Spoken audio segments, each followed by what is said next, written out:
예, 정해진 시간이 있기 때문에 계속 오시는 분들 환영해 주시면 될 것 같고요. 2023년 제6차 일터혁신 컨설팅 사례 공유 포럼을 지금부터 시작하겠습니다. 저는 오늘 사회를 맡은 이영 컨설팅 그룹의 김형우 본부장입니다. 안녕하십니까?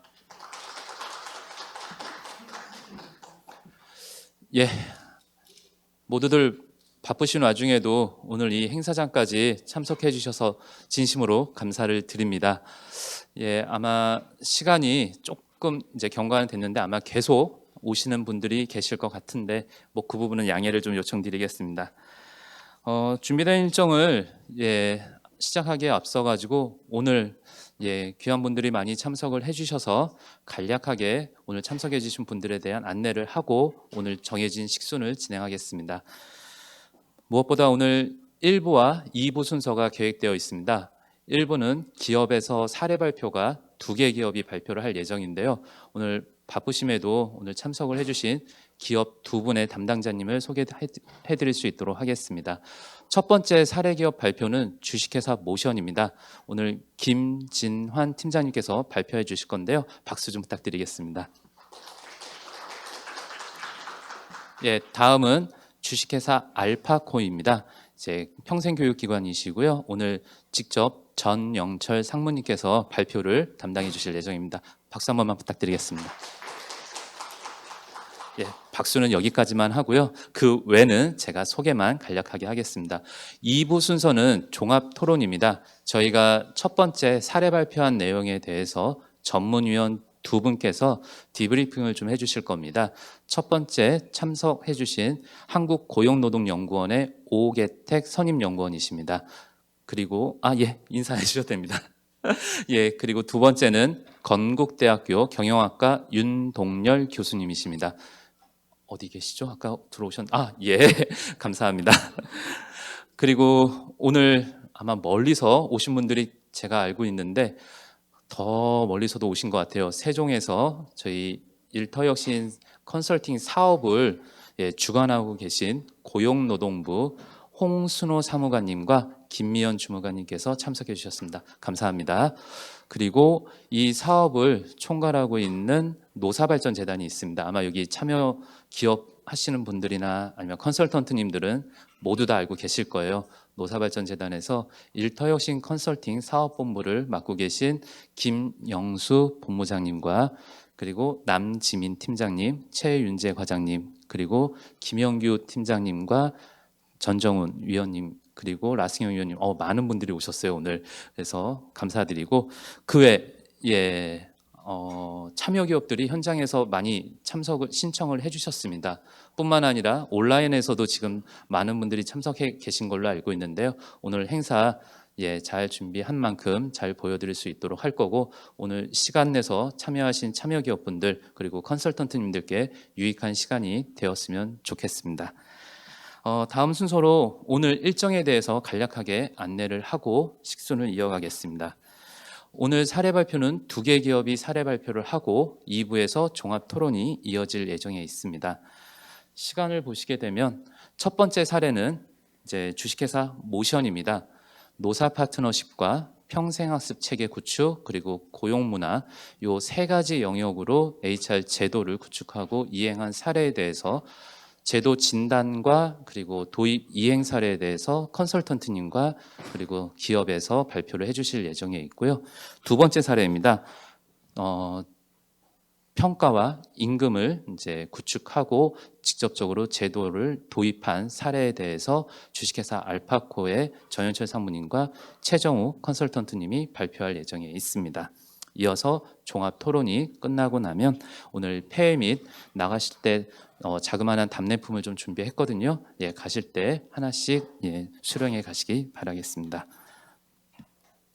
그러면 오늘 이 행사를 이제 처음부터 끝까지 지금 총괄해서 맡고 계신 저희 이영 컨설팅 그룹의 전명환 대표 이사님의 인사 말씀을 좀 갖도록 하겠습니다. 박수 한 번만 부탁드릴게요.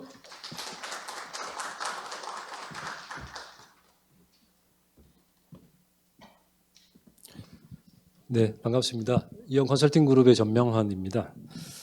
저희가 이 사업에 처음 참여했을 때 굉장히 이제 이 사업에 대한 이해도나 뭐 사업 운영의 방식에 대한 이런 것들이 익숙지가 않아서 여러 가지 시행착오를 많이 겪고 지금까지 이제 진행해 오고 있습니다.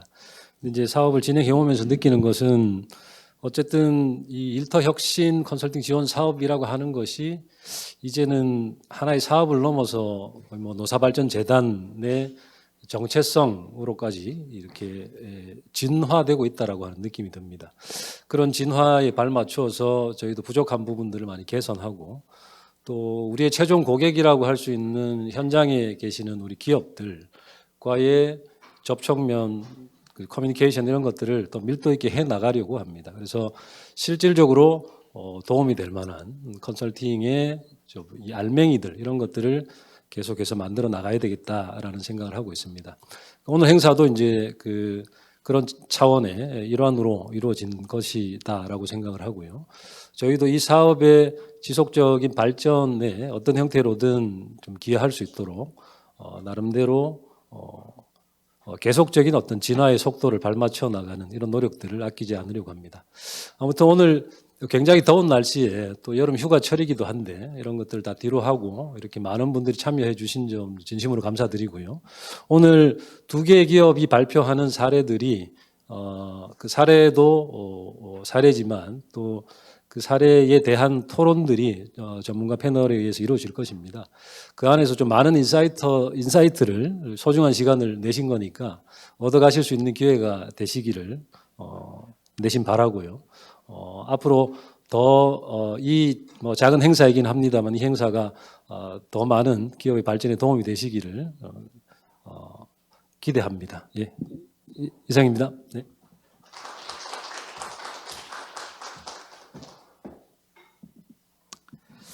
예, 그러면 처음 사례 발표부터 진행하겠습니다. 처음 사례 발표는 주식회사 모션입니다. 현대자동차 계열사이고요.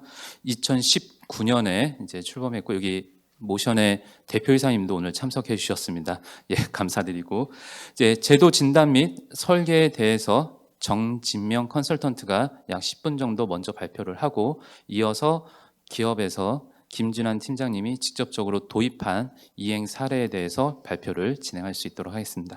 그럼 정진명 컨설턴트님부터 모실 수 있도록 하겠습니다. 박수 한번 부탁드리겠습니다.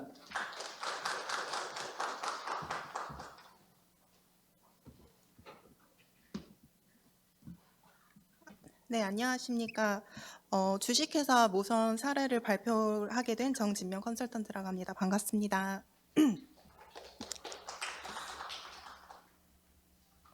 네, 주식회사 모션은 2022년도 일터혁신 컨설팅 통합 패키지 유형으로 총 3개 영역, 평생학습 체계 구축, 고용문화 개선, 노사 파트너십 체계 구축으로 진행된 사례입니다. 보시다시피 12주라는 비교적 짧은 기간 동안 진행된 컨설팅이었기 때문에 인사 담당자 및 디자인팀의 협조 없이는 어려운 상황이었으나 적극적인 협조와 실행으로 다행히 유의미한 결과를 도출할 수 있었고 이렇게 2023년 우수 사례로 공유드리게 되었습니다. 그러면 컨설팅 제도 진단 절차 및 결과 그리고 설계 내용에 대해서 발표하도록 하겠습니다. 먼저 컨설팅 목표 및 범위입니다. 주식회사 모션은 자동차 운행 관련 패키지 소프트웨어 개발 및 공급 사업을 영위하고 있으며 2019년 설립된 회사로 현대자동차의 계열사입니다.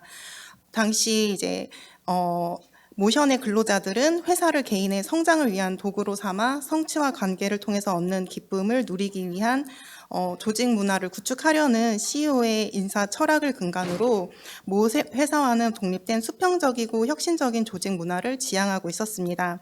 이러한 내부적 환경과 더불어 모빌리티 플랫폼 사업에서의 지속적인 성장을 위해 근로자의 장기 근속 및 조직 몰입의 니즈가 컸던 바 자체 조직 문화 진단 결과 도출된 평생학습 체계의 니즈 및 노사협의회 위원이 이 해결에 참여함으로써 전 구성원의 성장 및 화합을 도모함으로써 조직 문화에 대한 개선도 함께 이루고자 3가지 영역으로 컨설팅에 신청하게 되었습니다.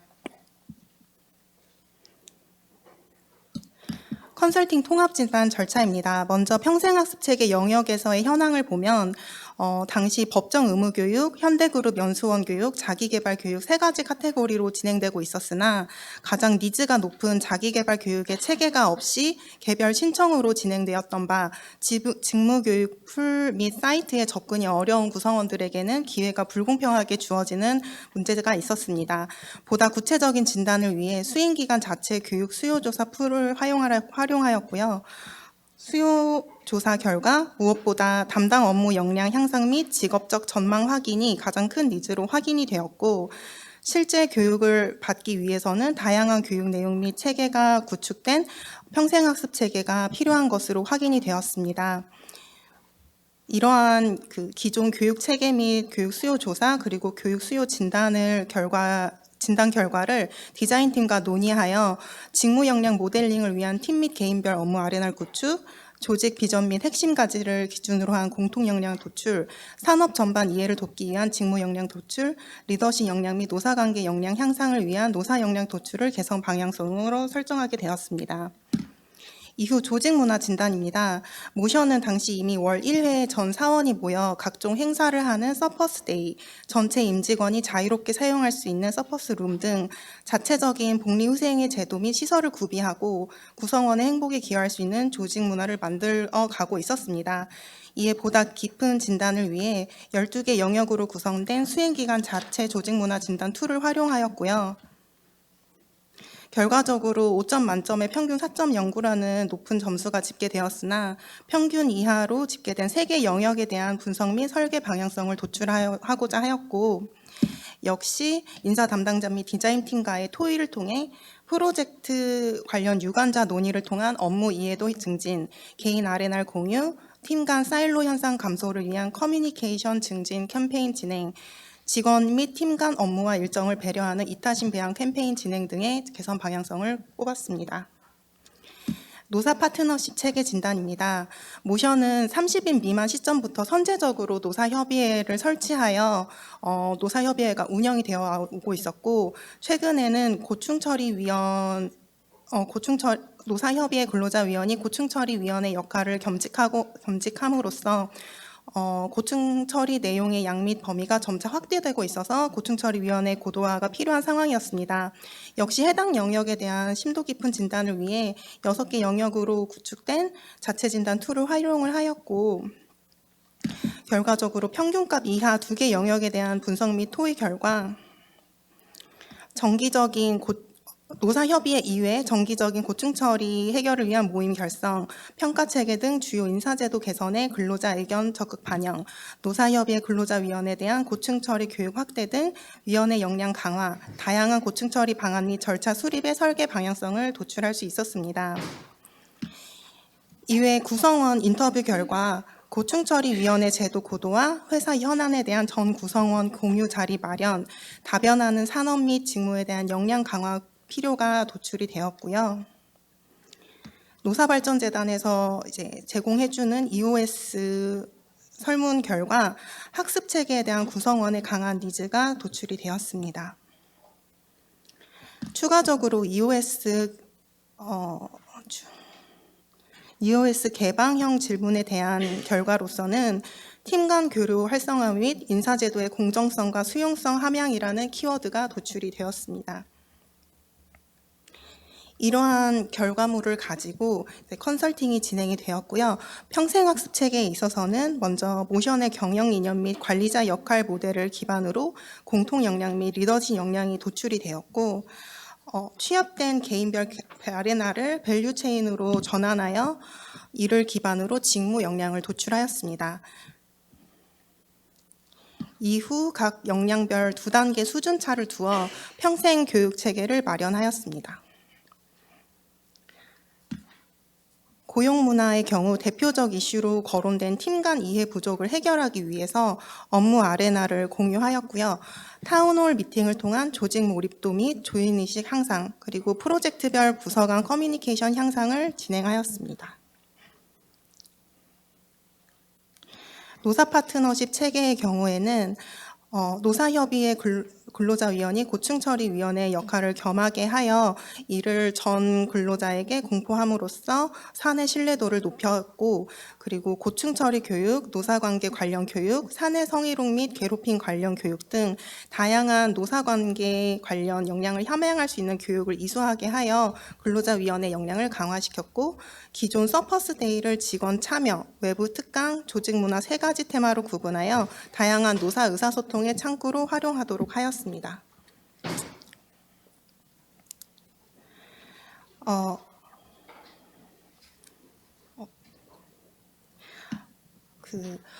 마지막으로 이제 컨설팅 과정상 저희가 조금 목도했던 어려움을 어떻게 해결하였는지에 대해서 간단히 말씀을 드리도록 하겠습니다. 3개 영역을 12주라는 짧은 시간 내에 수행해야 되는 물리적인 어려움이 가장 컸고요. 이를 해결하기 위해서 회사 내부에 대한 심도 깊은 의견을 개진해 줄 수 있는 근로자위원 3인을 디자인팀으로 구성을 하였고, 새로운 제도를 설립하는 것보다는 기존에 구비된 제도 및 기구를 활용하여 단기간 내 실행 가능한 설계안을 도출하도록 노력하였습니다. 결과적으로 컨설팅 과정 내 근로자 참여율은 주간 컨설팅 회의에 대한 참여율은 총 70%를 달성을 하였고요. 그리고 설계 방향성 논의, 설계 방향 논의, 설계 방법 논의 등 주요 주간 회의에 디자인팀 전원을 참석을 시켰고, 그리고 마지막에 근로자 대표의 컨설팅 결과 발표를 통한 신뢰도를 향상시켰고, 컨설팅 기간 중 근로자위원 역량 강화 교육을 이수케 하였으며, 최종 보고 시 전 임직원 대상으로 보고를 진행하였습니다. 마지막 컨설팅 중 참여한 정부 지원 사업으로는 일터여신 컨설팅에 참여하고 우수한 결과를 도출한 CEO 중심의 네트워크를 구축하는 자리인 CEO 클럽 및 CEO 코칭에 참여한 바 있습니다. 네, 감사합니다.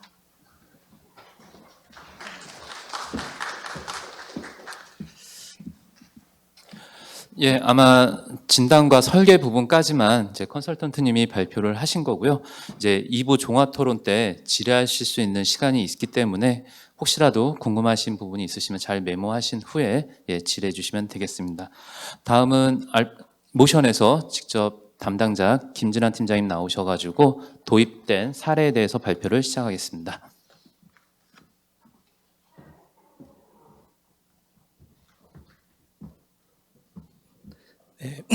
죄송합니다. 네, 안녕하십니까. 저는 모션에서 공정과 지속 가능한 성장을 하기 위한 일터혁신을 추진하고 있는 김진환 서퍼라고 합니다.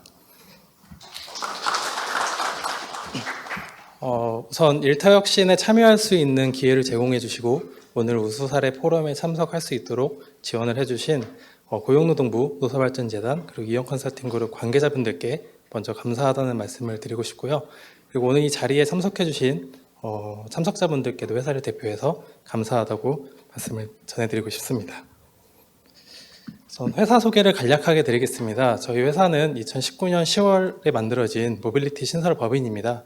현대자동차 계열사라고 말씀을 해주셨지만 인원 규모는 지금 현 인원으로 38명이 있습니다. 그래서 비교적 작은 조직이고 저희는 스타트업처럼 업무를 하고 있고 애자일한 방식으로 업무를 추진하고 있기 때문에 권한과 책임의 위임을 철저히 준수하면서 자유로운 문화를 만들고 있는 그런 상황입니다. 좀 저를 만나게 되면 많은 분들이 여쭤보시는 것들이 서퍼라고 하는데 도대체 서퍼가 왜 서퍼예요? 라고 하는 부분이 있습니다.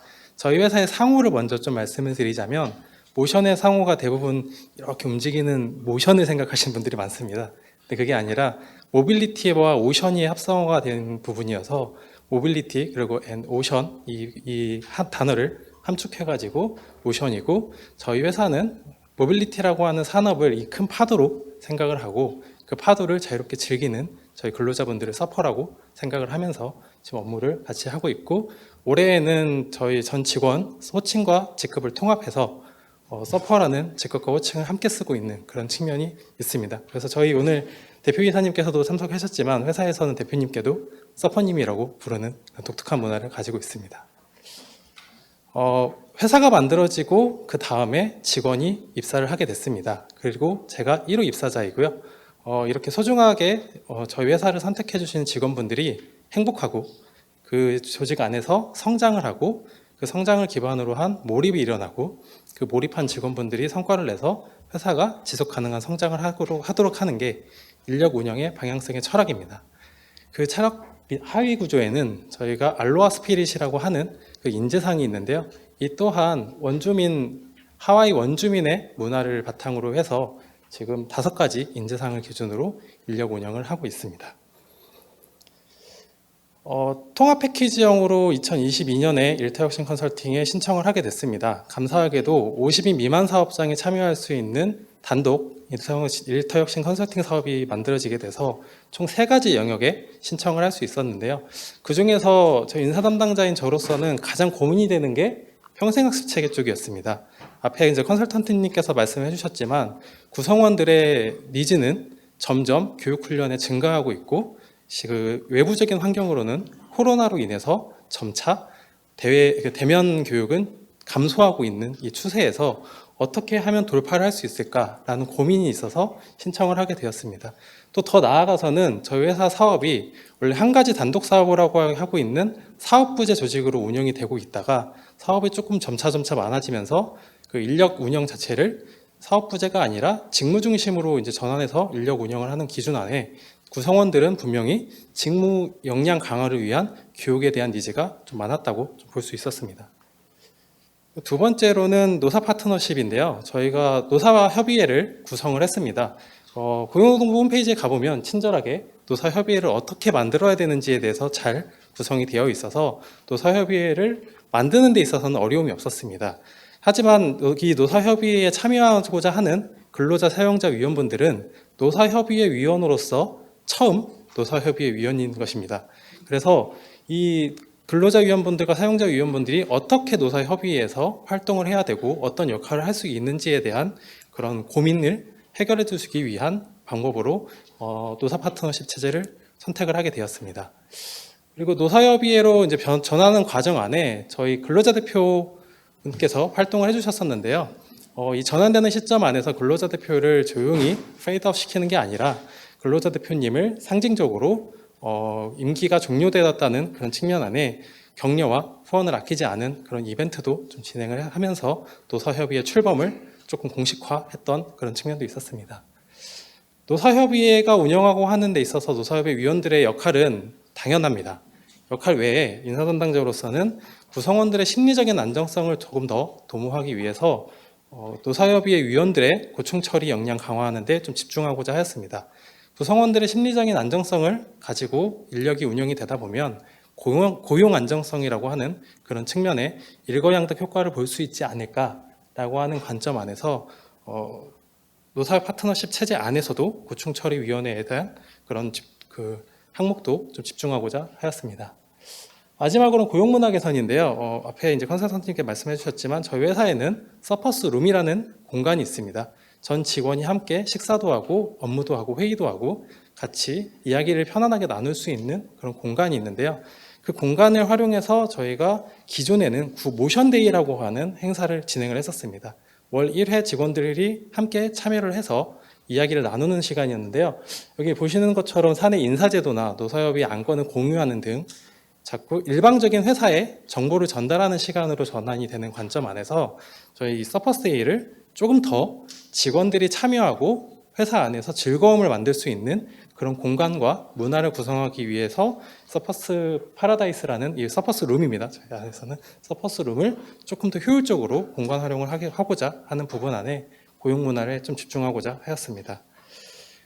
그래서 다양한 인터뷰와 설문조사 그리고 컨설턴트님과의 여러 회차의 미팅을 통해서 총 3가지 항목에 9가지 이행 과제를 만들게 되었고요. 이 9가지 영역에 맞춰서 설계가 진행이 되었고 이행을 시작하게 되었습니다.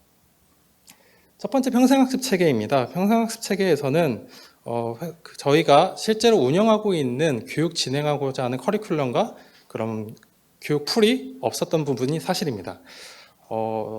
어떻게 보면은 업무를 어떤 일을 하고 있는지를 잘 몰랐던 부분도 있었고요. 그리고 제가 각 개개인이 어떻게 육성되고 싶은지 어떻게 성장하고 싶은지를 알 수 없었던 부분이 있어서 인사 담당자 한 명이서 다양한 직무를 수행하는 구성원의 니즈를 맞추기는 어려운 점이 있었습니다. 그래서 컨설팅을 통해서 회사의 공통 리더십, 직무 역량에 대해서 모델링을 하게 되었고 그 기반으로 해서 근로자위원회 역량을 강화할 수 있는 부분까지 더 추가해서 진행을 하게 되었습니다. 사실 이 교육훈련 체계가 없었던 부분이 사실입니다. 컨설팅을 진행을 할 때 제가 만든 부분으로는 교육훈련을 진행할 수 있는 제도 한 가지가 만들어져 있었는데요. 이 요구 분석과 체계 설계 그리고 과정 개발, 만족도 조사나 교육 수요를 파악을 하는 이런 교육훈련 계획, 이 프로세스가 없었던 부분을 가장 제 개인적으로는 아킬레스건이라고 보았고 이 부분이 컨설팅을 통해 만들어지게 되었습니다. 실제로 2022년에 컨설팅을 받았고 2023년 초반에 바로 시행을 했는데요. 자료에 보시다시피 약 22년도의 실적 대비 2023년도의 수요 조사만으로도 약 1.4배가 증가한 효과를 볼 수 있었습니다. 컨설팅 통해서 교육 추천 프로그램을 이제 구성하게 되었는데요. 총 6개 항목에 대해서 97개 교육 프로그램이 만들어지게 되었고 현재 이 교육 훈련 프로그램에 추가적인 직원분들이 요구해 주신 추가 교육 훈련을 추가하여서 지금 현재 120개 정도 교육 훈련 프로그램이 운영이 되고 있습니다. 노사 파트너십입니다. 노사 파트너십은 앞서서 말씀드렸듯이 고충처리위원회 역할의 확대입니다. 고충처리위원회 역할을 확대함으로 인해서 근로자와 실제 고충처리위원분들, 즉 근로자위원분들이 조금 더 긴밀한 관계를 만들기 위한 그런 방법을 찾고자 하는 부분도 있었고요. 그리고 근로자위원분들이 역량을 강화함으로 인해서 근로자위원과 사용자위원이 동일한 위치에서 같이 토론과 논쟁을 할 수 있는 그런 시간을 마련하고자 하였습니다. 그리고 실제로 운영하고 있는 저희 회사 내에 있는 제도나 시설 등을 활용해서 노사 간 의사소통 창구를 조금이라도 개선해보고자 하는 부분이 있었습니다. 가장 쉽게 할 수 있었던 부분은 노사발전재단에서 진행하고 있는 교육에 참여하는 방법이었습니다. 그래서 실제 온라인으로 진행하고 있는 근로자위원과 사용자위원 교육을 모두 다 이수를 하게 되었고요.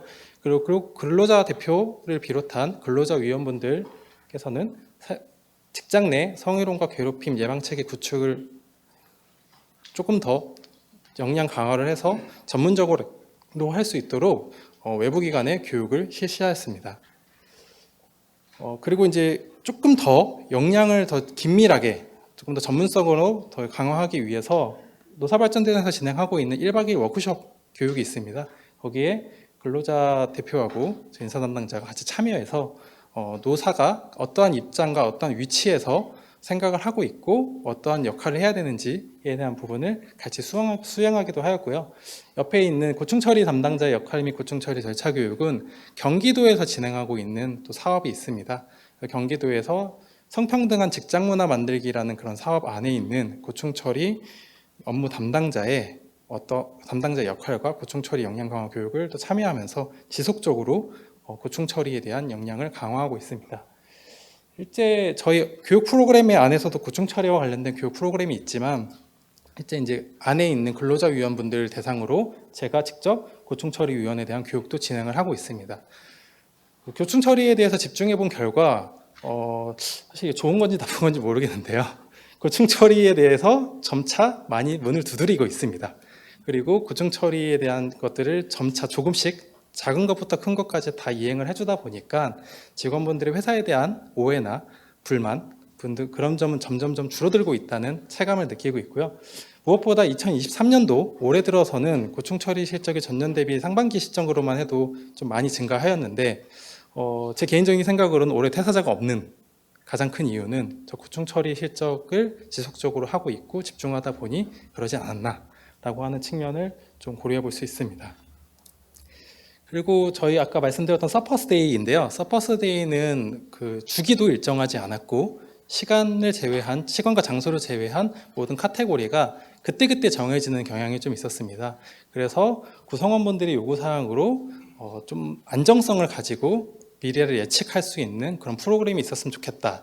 그리고 또한 외부 특강에 대해서는 우리가 원하는 강사를 섭외해서 교육을 받았으면 좋겠다라고 하는 그런 사례를 좀 저희가 접목해서 정례화되어 있는 서퍼스데이로 좀 전환을 시도했습니다. 그래서 직원이 참여해서 직원이 실제 내가 경험한 사례나 이런 경험들을 발표하는 시간도 있었고요. 저희 가장 대표적으로는 노사협의회가 주관을 하는 그런 바자회 행사를 열어서 지역사회에 기부를 하는 그런 행사를 추진하기도 하였습니다. 마지막 고용문화 개선에 대한 부분인데요. 고용문화 개선은 이 진행을 하는 과정, 그리고 이 과정을 해결하는 과정 안에서 가장 중요한 키워드가 하나 있었던 걸 확인할 수 있었습니다. 그 키워드는 결국엔 커뮤니케이션이었는데요. 그래서 업무 직무 중심으로 전환이 돼서 각 개별적으로 내가 하고 있는 특성에 맞는 일을 하다 보니 이 업무적인 커뮤니케이션이 일어나지 않으면 서로 약간의 오해가 있을 수 있는 그런 측면이 있었습니다. 직무 분류 체계를 구축해야 되는 가장 큰 이유와 이 과정 안에서 업무 아레나를 만드는 이 형태가 조금 다소 저희 내부 구성원들에게는 좀 불편할 수도 있었는데 현재 직원분들이 만족도가 높게 운영이 되고 있습니다. 그 이유는 과거에는 인사부서에서 사람을 관리했었습니다.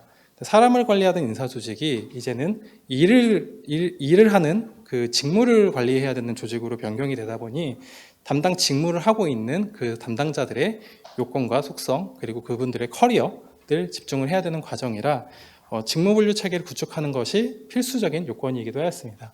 그래서 업무 아레나 안에 어떤 조직이 어떻게 일을 하고 있는지 또는 담당자가 누군지를 모든 직원이 알 수 있게끔 진행을 하였고요. 이 업무 아레나를 편성으로 기반으로 해서 어떻게 보면 평생학습 체계 안에 있는 직무교육 프로파일에도 활용될 수 있도록 저희가 추가적인 검토를 진행을 하였습니다. 고용문화 개선에 있어서는 가장 중요한 것은 리더의 변화입니다. 그래서 부서장 워크숍이라고 하는 측면이 각 부서장 단위에서 서로 역량 강화를 할 수 있는 그런 시간을 마련해서 워크숍을 진행을 하기도 하였고요. 그리고 회사 안에서 발생되고 있는 프로젝트와 중요한 업무들에 대한 공유를 하는 그런 시간도 가졌고, 지금 업무 아레나 상위에 있는 전사, 회사의 업무가 어떻게 절차를 통해서 진행이 되어야 되는지에 대한 표준 절차 워크숍도 지금 추가적으로 진행을 하고 있습니다. 제도 이행은 여기 보여드리는 이 과정 안에 있는 9개 항목 다 100% 완료를 하였습니다. 하지만 100% 완료를 하였다고 해서 만족하고 끝이 아닌 이 노사 파트너십도 지속적으로 저희가 개선을 해야 되는 영역으로 해서 올해 근로자위원분들께서 1박 2일 합석교육을 참여를 하였고요. 지금 11월에 예정되어 있는 교육에도 근로자위원과 사용자위원 1명씩 지금 추가 신청을 하여서 역량 강화를 지속적으로 할 예정입니다. 고용문화 개선에서는 올해 저희가 임금평가 체계 컨설팅을 또 추가적으로 진행을 하고 있습니다. 그래서 저희 어떻게 보면 직급이 파기가 되고 이제 직무 중심으로 진행되고 있는 과정 안에서 평가 체계를 조금 더 고도화하는 작업을 하고 있고요. 평생학습 체계는 이제 완성되어 있는 이 제도와 이 프로세스를 통해서 직원들의 만족도 조사라든지 아니면 수요 예측을 더 정확하게 해서 직원의 성장과 함께 이어질 수 있도록 좀 개선 조치를 하도록 하겠습니다. 컨설팅을 하면서 또는 하는 과정 안에서 저희 회사에서 좀 유의미한 결과물들이 있었습니다. 우선 중앙경제에서 진행하는 그런 잡지에 저희 이번에 일터혁신 컨설팅 참여했던 사례가 우수 사례로 선정이 되기도 하였고요. 고용노동부에서 발간하는 출산육아지원제도 우수기업 사례집에도 저희 회사가 기재가 된 그런 실적이 있었습니다. 이제 마지막으로 제 담당자로서 이제 좀 마지막으로 한 말씀 좀 드리자면 아직 제가 생각하는 저희 회사의 일터혁신은 변화와 혁신은 아직 시작이라고 생각을 하고 있습니다. 그래서 서로 노사가 함께 상생할 수 있고 신뢰할 수 있는 조직 문화를 만들고 그리고 직무 중심으로 성장과 같이 협업을 해서 회사의 성과를 낼 수 있는 협업 문화를 구축함으로 인해서 회사의 고용 안정성, 즉 퇴직자가 없고 구직자가 더 오고 싶어 하는 그런 회사를 만들기 위해서 점차 노력할 것이고 작년과 올해 들어서도 일터혁신 컨설팅 사업에 계속 참여하고 있지만 지속적으로 노사발전재단과 함께 일터혁신을 만들어가는데 동참하도록 하겠습니다. 네, 감사합니다.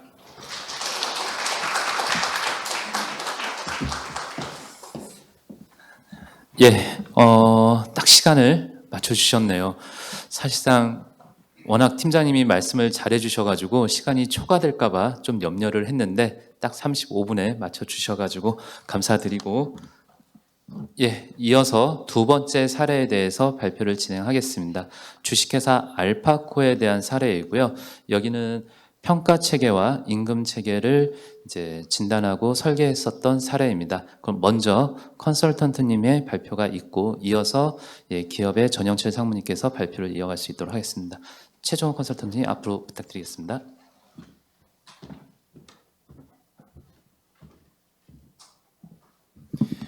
안녕하십니까. 이영 컨설팅 그룹에 있는 최정욱이라고 합니다. 제가 오늘 발표드릴 사례 공유드릴 기업은 알파코라는 기업이고요. 알파코라는 기업은 교육업을 주로 영위하고 있는 회사입니다. 저희가 판단을 했을 때 여러 가지 사회 환경과 기술 환경 그리고 교육에 대한 관심 증대 등으로 인해 굉장히 매출, 즉 외형적으로 성장이 가파르게 있는 회사라고 파악을 했고 그 과정에서 내실을 다질 필요가 있다라고 판단을 했습니다.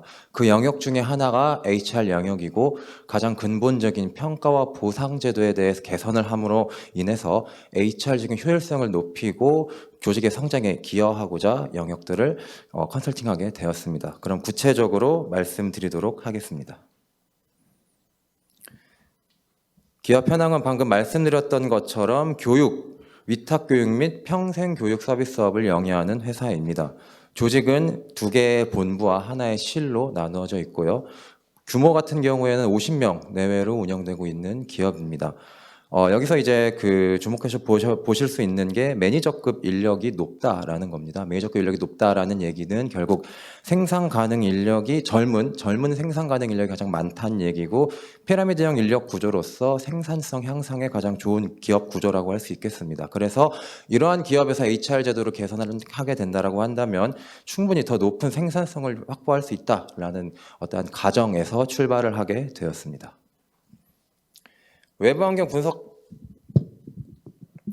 대해서 간략하게 말씀을 드리자면 HR 트렌드적으로는 당시엔 포스트 코로나 이후였기 때문에 HR적인 어떠한 제도를 안정화할 필요가 있었습니다.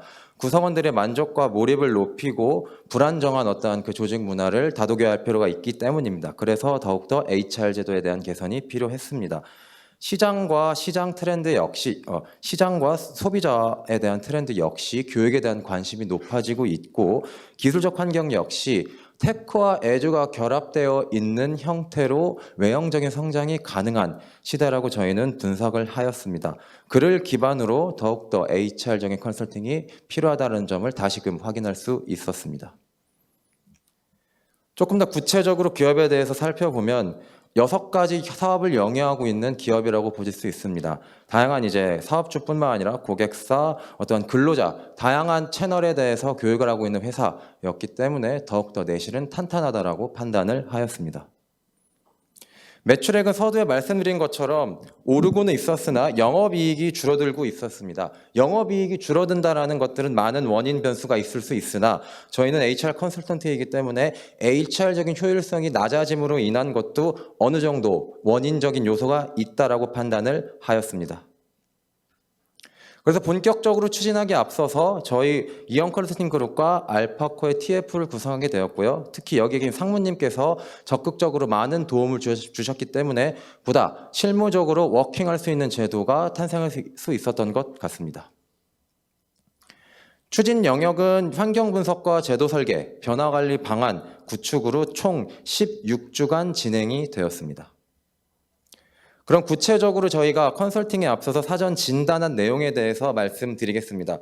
먼저 평가 제도입니다. 평가 제도 같은 경우에는 크게 역량 평가와 업적 평가에 대해 진단하게 되어 있고 그 평가의 운영 체계에 대해서 진단하게 되어 있습니다. 종합적으로 분석해 본 결과 업적 평가에 있어서는 팀 평가가 미비하다라는 점, 그리고 개인 평가의 경우에는 정량적인 어떤 메커니즘적으로 평가되는 것이 아니라 1차, 2차 평가를 거치면서 다소 임의성이 개입될 수 있다라는 점을 파악할 수 있었습니다.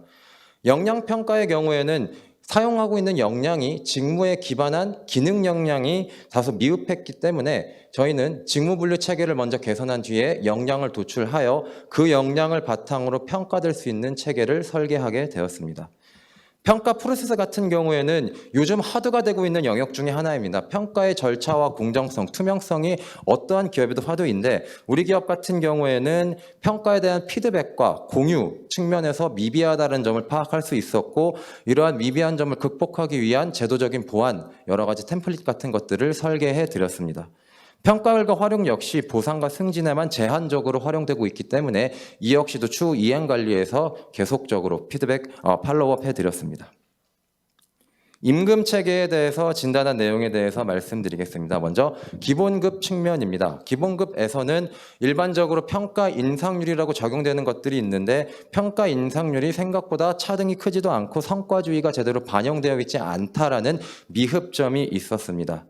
두 번째로는 저희가 이제 리갈 리스크도 저희가 검토를 해드렸고요. 법정 수당에 대해서 고정 OT 포괄 임금제를 운영하고 있었기 때문에 다소 리갈 리스크적인 어떠한 그 포인트는 있었다라는 것들을 저희가 도출할 수 있었습니다.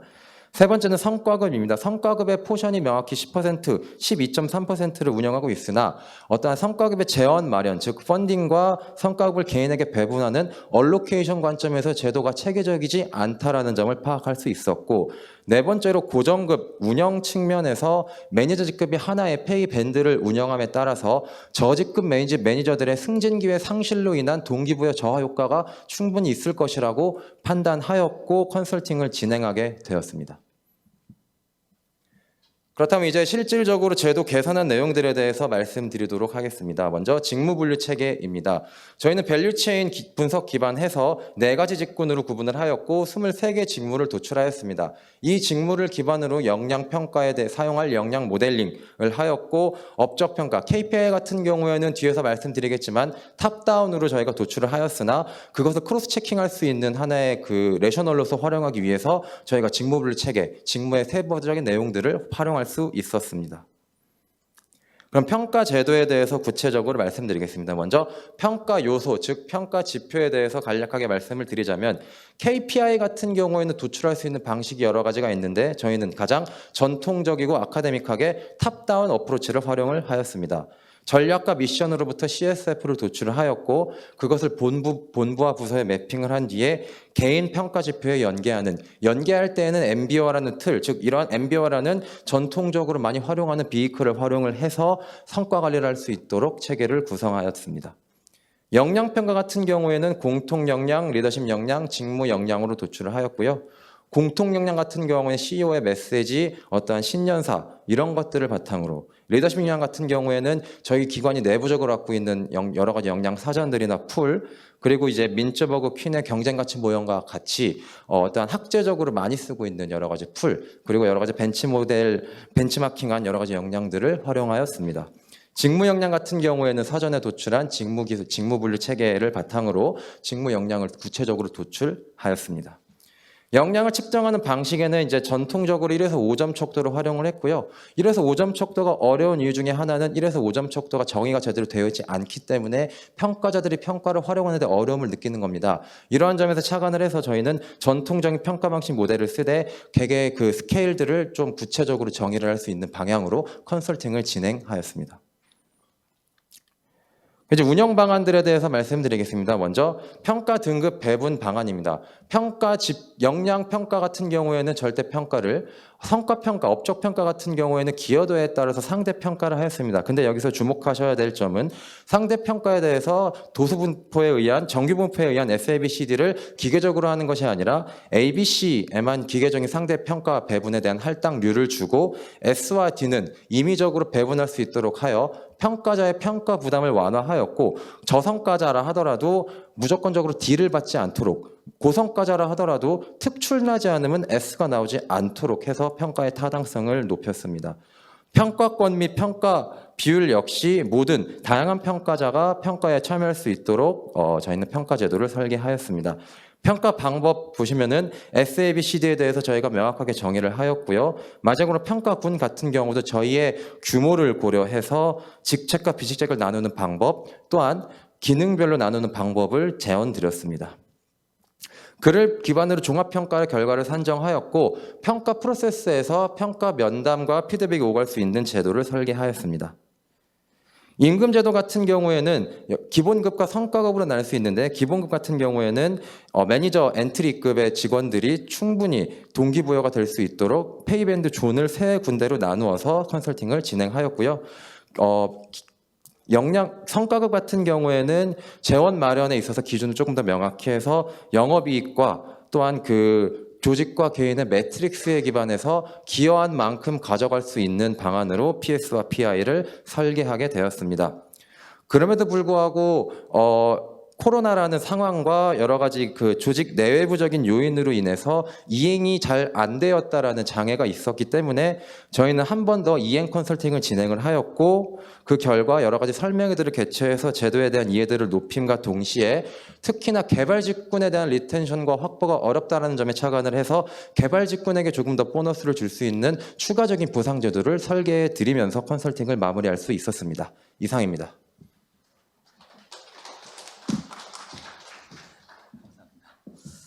예, 컨설턴트님께서 시간을 또 재고 계셨네요. 10분을.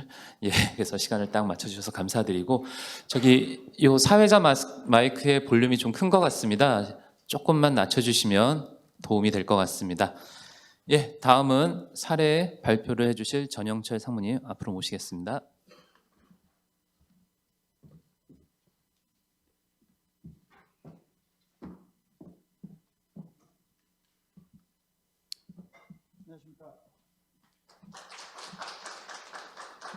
저는 주식회사 알파코 경영기획실 전영철입니다. 먼저 이렇게 바쁜 시간에 와주셔서 너무 감사하고요. 앞에서 발표하신 분들이 너무 잘 발표를 해주셔서 제가 조금 떨리긴 합니다. 그렇지만은 저는 앞에서 너무 정량적인 부분에 대해서 정확하게 잘 설명을 해주셨기 때문에 저는 정성적인 부분에 조금 초점을 맞춰서 말씀을 드리는 방향으로 하겠습니다. 먼저 알파코에 대해서 소개를 하면, 알파코는 저희들 고용노동부에서 지원하고 있는 사업주 직업 능력 개발 훈련 제도 하에 있는 교육기관입니다. 그래서 아까 모션에서도 하셨던 것처럼 그런 기업들의 평생 학습 체계를 구축하고 그 역량을 개발시켜주는 교육들을 하고 있습니다. 그래서 저희들은 미션은 Make Tomorrow More Professional 이렇게 되어 있는데, 이걸 한글로 번역을 하게 되면 내일을 더 프로답게, 그러니까 제가 하는 일을 더 프로답게 이렇게 조금 바뀔 수도 있는 그런 부분이라고 생각을 하시면 될 것 같고요.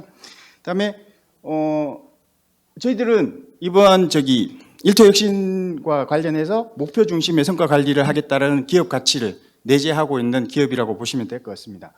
그리고 1999년도에 개인 사업자로 시작을 해서 지금 24년간의 업력을 가지고 있고요.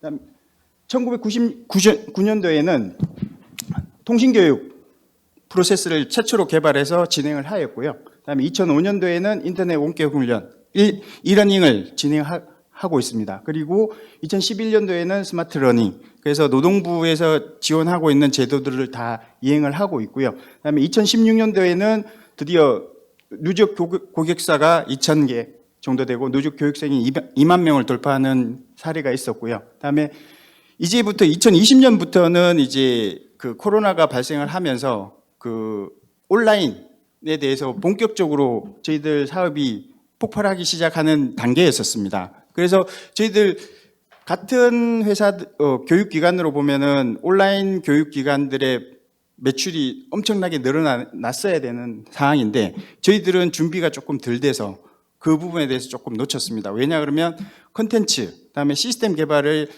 중점적으로 투자를 했었어야 되는데 그 부분이 조금 미약한 부분이 있어서 저희들이 조금 늦었다고 판단을 하고 2020년도부터 그쪽에 중점적으로 투자를 했습니다. 그러다 보니까 아까 매출상에서는 매출은 증가하고 있는데 영업이익이라든지 그런 부분이 조금 줄어드는 부분들이 투자를 하는 과정에서 그런 부분이 발생됐다고 보시면 될 것 같습니다. 그래서 지금 2023년도 지금 현재에서는 지금 보시면은 그 저희들이 이야기하고 있는 K디지털, 고용노동부에서 지원해주는 K디지털 사업기관으로 선정이 되었고요. 그다음에 K디지털 플랫폼에도 선정이 됐습니다. 그리고 교육부에서 하는 디지털 섹사 캠프 주간 기관으로도 선정이 되는 그런 역량이 있었고요. 이게 다 저희들이 일터 혁신을 통해서 진행된 부분이라고 볼 수 있을 것 같습니다. 그래서 저희들이 인정은 여기 계신 회사들은 다 가지고 계시는 인정이라고 보여지고 저희들 고객사 이렇게 다양하게 있기는 합니다. 그래서 저희들이 중점적으로 하는 요즘에 중점적으로 하는 교육은 DT, 그래서 딥러닝이라든지 AI라든지 이런 부분에 대한 교육을 저희들이 진행을 하고 있습니다. 그래서 회사 소개는 이쯤에서 마치도록 하고 이제 컨설팅 관련돼서 말씀을 드리겠습니다. 신청 배경에 대해서는 지금 현재 보면은 세 가지 정도로 나눠 있습니다. 외부 환경, 탑 매니지먼트, 다음에 직원들 이렇게 돼 있는데 이 부분에서 이제 보셔야 될 거는 설명드리고 싶은 거는 외부는 저라고 보시면 될 것 같고요. 그다음에 탑 매니지먼트는 대표님이라고 보시면 될 것 같고 직원들은 직원입니다.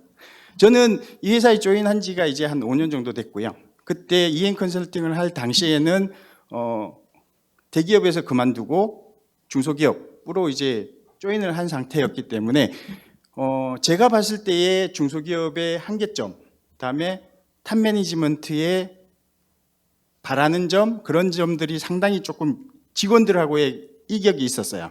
그래서 그걸 어떻게 조정을 할 수 있을까를 생각하고 고민하고 있는 차에 일터혁신 컨설팅을 알게 되었고, 일터혁신 컨설팅을 통해서 뭔가를 개선을 해보자라는 그런 의미에서 제가 신청을 하게 되었습니다. 그래서 보면 지금 탑 매니지먼트에서 바라는 것들은 상당히 이상적인 거예요. 보면은 뭐 디지털 중심의 비즈니스 역량을 강화하자라고 하는데 이게 하루아침에 되는 건 아니지 않습니까? 그리고 그다음에 공정하고 합리적인 평가에 따른 보상을 해주고 있다고 생각을 하고 계세요. 그렇지만 직원들이 느끼는 직원들이 느끼는 부분에 대해서는 객관적이지 않고 투명하지 않다라는 그런 부분들이 많았고, 그다음에 임금에 대해서도 나는 왜 이렇게 받아야 돼? 다른 사람은 왜 많이 받아야 돼? 그런 부분에 대한 상당한 불만이 있었습니다. 그리고 저희들이 직급 체계를 완전히 버려버리고 매니저 직급, 그다음에 팀장 직급 두 가지만 운영을 하다 보니까 직원들은 단일 직급에 따른 승진이라든지 이런 거에 대한 보상이 필요했었던 거거든요. 실질적으로. 그래서 이거를 어떻게 할지에 대해서 고민을 하고 이제 이영 컨설팅과 같이 이제 컨설팅을 진행을 했습니다. 그리고 제가 생각했던 부분 중에서 중요하게 생각했던 부분은 알파고 특성에 맞는 임금 체계 및 성과 체계를 만들어 놓고 이게 지속 가능할까? 만드는 것과 지속 가능에 대해서는 조금 다르다고 생각을 하고 있었고, 거기에 대해서는 탑 매니지먼트와 임직원의 지속적인 노력이 필요하다라는 생각을 하고 있었습니다. 그래서 EOS 결과를 보시면은 여기서 보시면 평가, 보상, 승진이 다른 부분에 비해서 상당히 낮습니다. 파란색이 알파코고 중고 집단에서 나오는 회색에서 보면 다른 부분들은 상당히 높게 나오고 있는데 비해서 평가, 보상, 승진에 대해서는 상당히 낮게 나오는 그런 상황이었습니다. 그래서 이거를 어떻게 객관적이고 합리적으로 직원들이 잘 평가를 받고 내 임금을 잘 받는지에 대한 그런 부분에 대한 일터혁신 컨설팅을 진행을 하게 되었습니다. 그래서 여기에서 나오는 부분과 같이 이렇게 현황 분석과 제도 설계 방향을 하고 개선 과제에 대해서 10가지 다 개선을 할 수 있는 자료와 모든 준비는 되어 있었습니다. 그래서 이걸 어떻게 할 것인지에 대한 저희들 시스템도 이런 식으로 만들기는 했습니다. 이 시스템 자체는 어차피 컨설팅을 받으시면 똑같이 나올 거라고 생각은 하는데 이 부분에 대해서 이제 전략을 짜고, 전략은 탑 매니지먼트가 짜는데 혼자 독단적으로 짜는 게 아니고 같이 경영진이 같이 모여서 짜고, 그다음에 거기에 직원들도 참여시키는 그런 형식으로 해서 탑다운 방식으로 내려가는 부분이 있었고요. 그다음에 목표 관리 중에서 보면은 아까도 이야기했지만 팀에 대한 목표 관리가 없어서 어떻게 보면 너무 개인적인 목표를 주다 보니까 개인 것만 보는, 그래서 개인 업무만 지속적으로 하는, 다른 업무를 주면은 싫어하는 그런 형태의 업무 태도가 있었는데 이번 컨설팅을 통해서 조금 많이 바뀐 부분이 이런 부분이 있다고 보시면 될 것 같습니다. 그래서 직무 체계를 아까 보셨지만은 3개 이렇게 있는 거를 지금 직군으로 보면 하나, 둘, 셋, 4개 직군으로 바꿨고요. 개발과 마케팅, 관리. 그래서 여기서 보면 과정 개발, 그다음에 시스템 개발, 웹 개발, 마케팅, 영업, 그다음에 관리 쪽에는 콘텐츠 사업 관리, 학습 관리, 그리고 스포츠 조직인 경영 지원 이렇게 나눠져 있고요. 저희들이 여기에서 조금 더 발전시켰던 거는 시스템 유지 관리를 관리 쪽으로 넘기는 작업을 저희들 자체적으로 진행을 했다고 보시면 될 것 같고요. 그래서 과거에는 과정 개발이나 콘텐츠 사업이 하나에 뭉쳐서 여기에 콘텐츠 개발팀 이렇게 돼 있던 부분들을 다 세분화 시켰다고 보시면 될 것 같습니다. 그래서 이제 진행을 했고, 그다음에 성과 평가라든지 임금 체계에 대해서 다 진행을 하고 난 다음에 저희들 자체로 이런 평가안과 임금 체계와 평가에 대해서 안을 만들어서 대표님한테 보고를 드리고, 그 결제받은 서류를 그룹웨어에 띄워서 전 직원들이 같이 볼 수 있게끔 공유를 하기 시작했습니다. 여기 내용이 좀 빠졌는데, 두 번째는 저희들이 이제 그 중소기업의 한계가 있다 보니까 임금 체계하고 그다음에 성과 평가에 대해서 컨설팅을 잘 받아서 중요한 자료라든지 그런 것은 다 만들어 놨는데, 이거를 실행할 시스템이라든지 아니면 실행할 인력이라든지, 그다음에 저희들 탑 매니지먼트의 지속적인 관심, 이런 것들이 부족하다고 생각을 했습니다. 그래서 이거를 해결할 수 있는 방안이 뭘까를 생각을 하고 있던 참에 제가 2021년도에 이 자리에 패널로 들어온 게 아니고 저 자리에 앉아서 이제 보면서 그때 당시에 이제 좀 건의도 했고, 노사발전재단에 건의도 했고 이러면서 이행제도라는 거를 저희들이 처음으로 받지 않았나 싶습니다.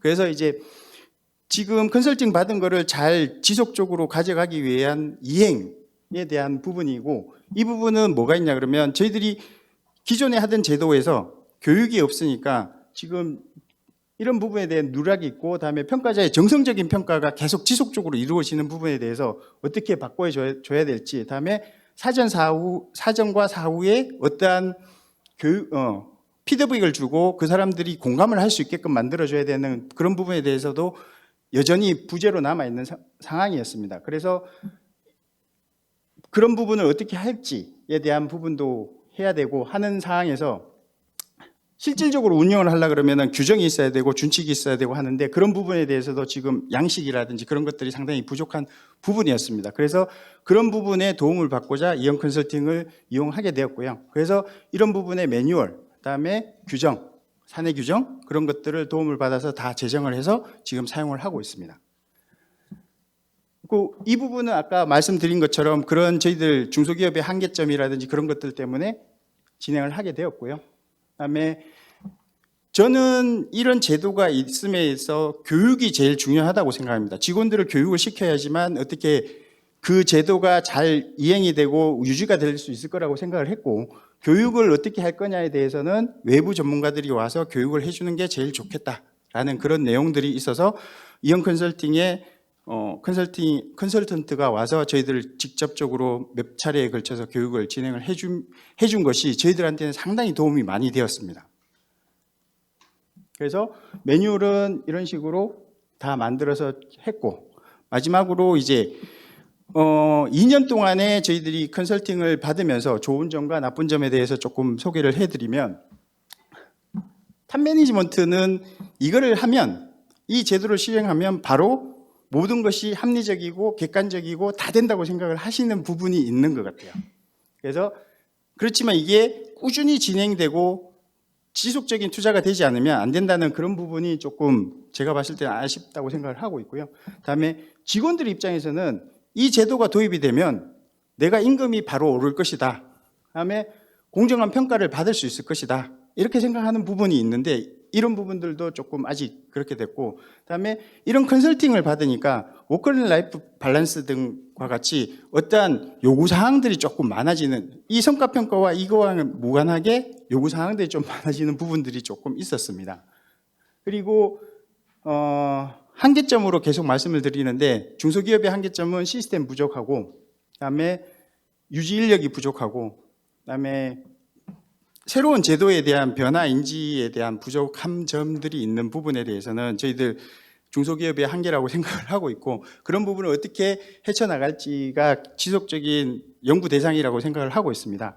좋은 점은 팀 성과제를 도입을 해갖고 국민은행 디지스쿨을 영입을 하게 됐습니다. 이거는 팀 성과로 해서 한 10억 이상의 매출을 올릴 수 있는 좋은 결과를 나왔고요. 그래서 협업 문화가 정착이 되어 가고 있습니다. 그리고 중소기업이 잘 갖추고 있지 않은 규정, 매뉴얼, 이런 부분들이 체계적으로 좀 잘 갖추어지게 되었고요. 그다음에 교육에 대해서 외부 강사들이 와서 교육을 해주고 컨설팅을 해주는 부분에 대해서 이제는 부담 없이 잘 즐기고 잘 받아들인다는 그런 쪽에서는 상당히 좋은 제도라고 생각을 합니다. 그래서 여기에 계시는 분들도 향후 이제 컨설팅 받으신 부분에 대해서 이행을 하실 때 참조를 해주셨으면 감사하겠습니다. 이상입니다. 감사합니다.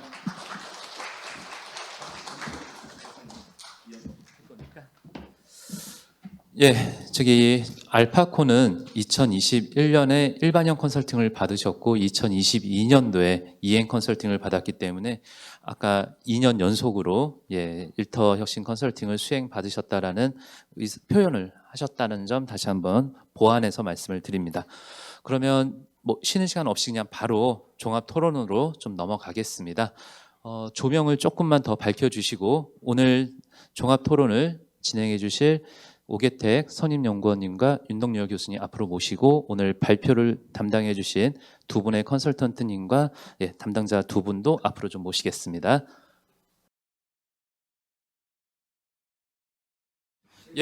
그러면 종합토론 2부 시간을 가질 수 있도록 하겠습니다.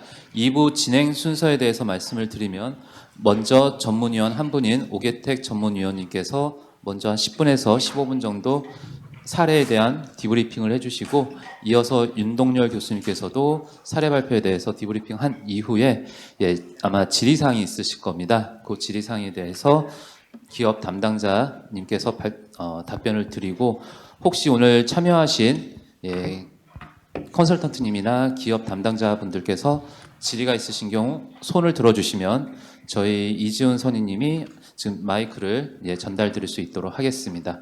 그 내용으로 질의하는 시간도 진행하겠습니다. 그럼 먼저 오계택 소장님 먼저 진행을 부탁드리겠습니다. 네, 제가 7년 반 동안 소장이었는데 최근에 본부장으로 좀 지가 바뀌었습니다. 오늘 두 개의 기업 사례를 들었는데요. 두 개의 기업이 저는 조금 그 성격이 조금 차이는 있다고 봅니다.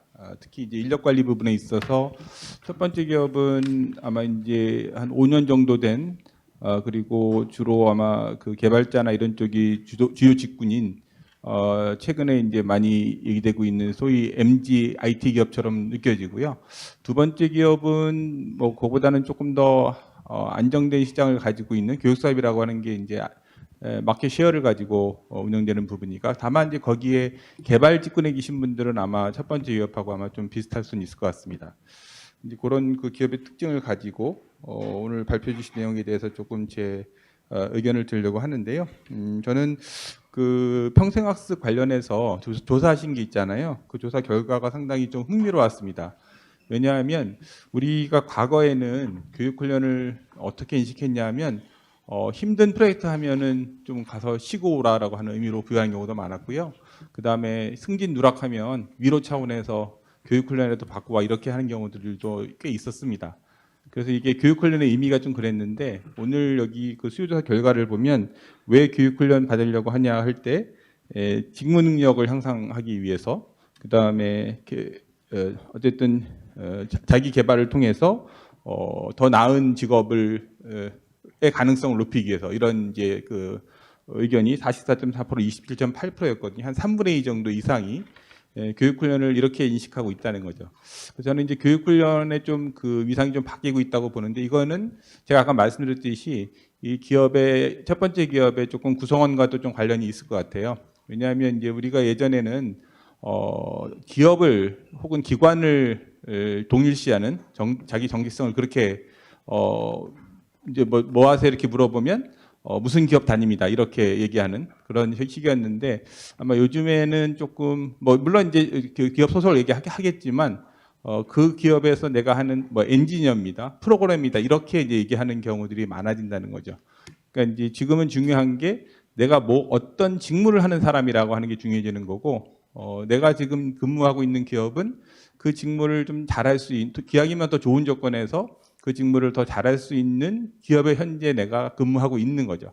만약에 나에게 더 내 직무를 더 잘하고 살 수 있고 내 직무에 대해서 더 좋은 조건을 제시할 수 있는 기업이 있다면 그것에 대해서 이렇게 움직이는데 크게 저게 없으실 거예요. 예전에는 한 기업에 들어가면 거기에서 뼈를 묻는다라고 하는 표현을 했는데 실제로 일본 기업들은 지금은 이제 바뀌었지만 예전에는 실제로 그 기업에서 운영하는 그 무덤에 가서 묻혔다고 그래요. 실제로 뼈를 묻었다고 그래요. 그만큼 이게 이제 굉장히 기업과의 그게 강했는데 지금 이제 일본도 이제 사실은 바뀌고 있고 우리도 이제 세대도 바뀌고 있고 기업도 바뀌고 있는 것 같습니다. 그다음에 교육훈련 왜 참여하지 않는가를 보면 사실은 이제 이게 우리나라 교육훈련이 가지고 있는 사실은 한계점인데 필요한 교육훈련이 마땅치 않다라고 하는 부분이고요. 그래서 다양한 교육훈련이 필요하다고 하는 것이 특히 이게 저는 종류의 문제보다도 뎁스의 문제가 좀 있는 것 같아요. 이게 이제 굉장히 일반적인 낮은 기본적인 수준의 교육들은 굉장히 중복적으로 존재하는데 거기에서 조금 심화로 해서 들어가려면 많지 않은 것 같아요. 그게 저는 이제 우리가 기존에 직무 중심의 어떤 노동시장이 구축되어 있지 않다 보니까 그리고 사실은 기업의 특히 공공부문이나 이런 데 보면은 순환보직 이런 게 있었기 때문에 굳이 내가 어떤 분야에 깊은 전문가 되기보다는 넓게 아는 게 더 승진이나 이런 부분에 유리했던 부분이 있어서 그래서 수요가 이제 많지 않아서 그렇다고 보는데 아까 전에 말씀드렸듯이 이제 그 정체성 자체가 기업이나 기관에서 직무로 가게 되면 나는 그 직무의 전문가가 되고 싶어 하는 거거든요. 그러려면 그 전문성을 키울 수 있는 뭔가 그 공급이 돼야 되는데 아직은 우리가 이제 지금 저는 이제 그게 이제 시작이 되고 있다. 그래서 앞으로는 이제 우리가 직무의 어떤 전문성을 높일 수 있는 그런 수요도 있을 것이고, 그럼 이제 교육훈련 시장도 그쪽으로 이제 좀 갈 거라 생각을 하는데 이제 뭐 좀 그 분위기가 시작되고 있는 것 같습니다. 그래서 이제 그러한 좀 메시지들을 저는 좀 읽었고요. 그 다음에 이제 여기 R&R이라고 하는 단어가 나오는데 최근에 이제 컨설팅 문구에서 심심치 않게 나오는 문구인데 이것도 아까 전에 말씀드린 결국은 내가 어떠한 일을 하는 사람이고 그 다음에 나에게 맡겨진 임무와 내가 거기에서 져야 될 책임을 명확하게 하는 게 지금의 젊은 세대들이 원하는 방식이다. 예전에는 되게 좀 토탈 패키지식이었어요. 그래서 저도 누가 요즘 어떤 연구하십니까? 그러면 예, 시키는 연구합니다. 이렇게 대답한 경우도 있는데 그러니까 사실 예전에는 그 기업에 들어가면 시키는 일을 했어요. 그리고 이제 그게 내가 해야 되는 일을 생각하고 하는데 요즘에 젊은 분들 중에는 내가 어떤 일을 하려고 들어갔는데 그 기업에서 그 일을 안 시키면 퇴사하고 다른 기업 가는 경우도 꽤 많다고 들었어요. 그래서 이게 조금 변화가 있는 부분이 있고, 그래서 특히 젊은 인력들을 인사관리하는 부분에 있어서는 R&R이 명확해야만 그분들이 그걸 원하기 때문에, 그리고 뭐 두 번째 기업에서도 일부 나오지만 R&R을 명확하기 위해서는 직무 분류 체계가 명확해야 됩니다. 사실 예전에는 우리가 직무 분류 체계 그렇게 상대적으로 그렇게 중요하지 않았어요. 왜냐하면 아까 말씀드린 대로 우리가 적재적소 방식으로 갔거든요. 일단 사람을 확보해 놓고 그 사람한테 맡긴 일을 찾는 방식으로 갔는데 지금은 적소적재 방식으로 바뀌고 있는 것이거든요. 일단 할 일을 정해놓고 그 일을 가장 잘할 수 있는 찾는 거죠.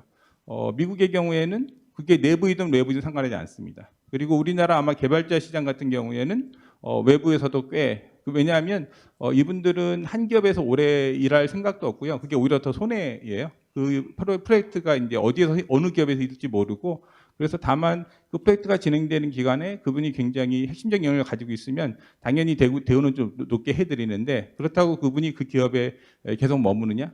그분의 입장에서는 다른 데 더 좋은 기회가 있으면 그게 가는 게 훨씬 더 나은 거죠. 그래서 조금 특히 개발자 시장은 빠르게 움직이고 있는 것 같고요.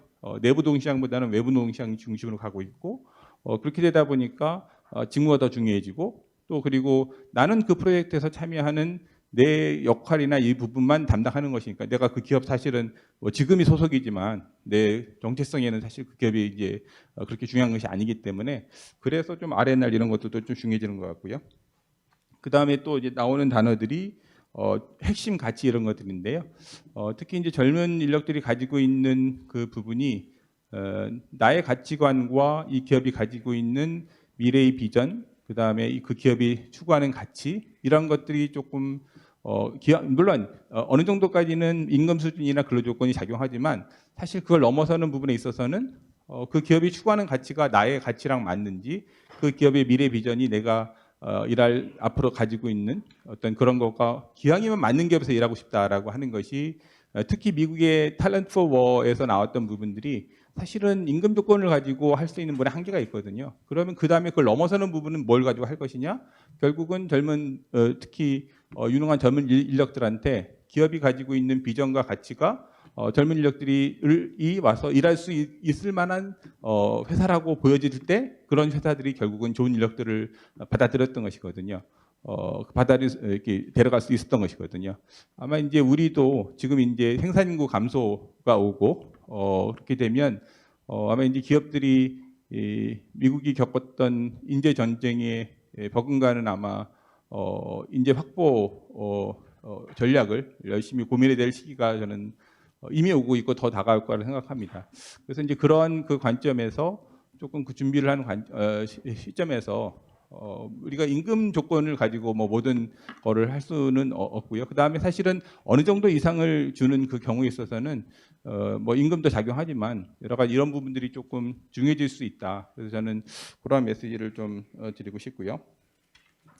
그 다음에 여기서도 이제 그 커뮤니케이션 얘기가 나오는데요. 이거는 특히 개발자의 경우에는 이게 이제 결국은 하나의 큰 산출물을 만드는 데 있어서 여러 그 팀도 들어가고 그 팀에 있는 개인들도 이제 들어가서 일을 하기 때문에 사실은 의사소통이 제대로 안 되면 최종 산출물이 좀 이상하게 나올 수도 있고 업무가 굉장히 늘어질 수도 있고 왜냐하면 어떤 부분에서 이게 업무가 잘 이루어지지 않으면 다른 업무들도 이제 그 후단 업무들이 이루어지지 않는 이런 부분들이 발생해서 그래서 의외로 코딩이나 이런 프로그래밍 능력뿐만 아니라 다른 사람들과 같이 커뮤니케이션 하면서 일할 수도 있는 걸 굉장히 중요시하게 생각하시더라고요. 왜냐하면 그쪽에서 이게 업무가 안 이루어지면 그 사람 개인의 문제가 아니라 그 프로젝트 자체가 어그러지는 아니면 일정이 지연되는 이런 문제를 가지고 있기 때문에 그래서 아마 굉장히 그런 그 부분들이 강조가 되고 있는 것 같고요.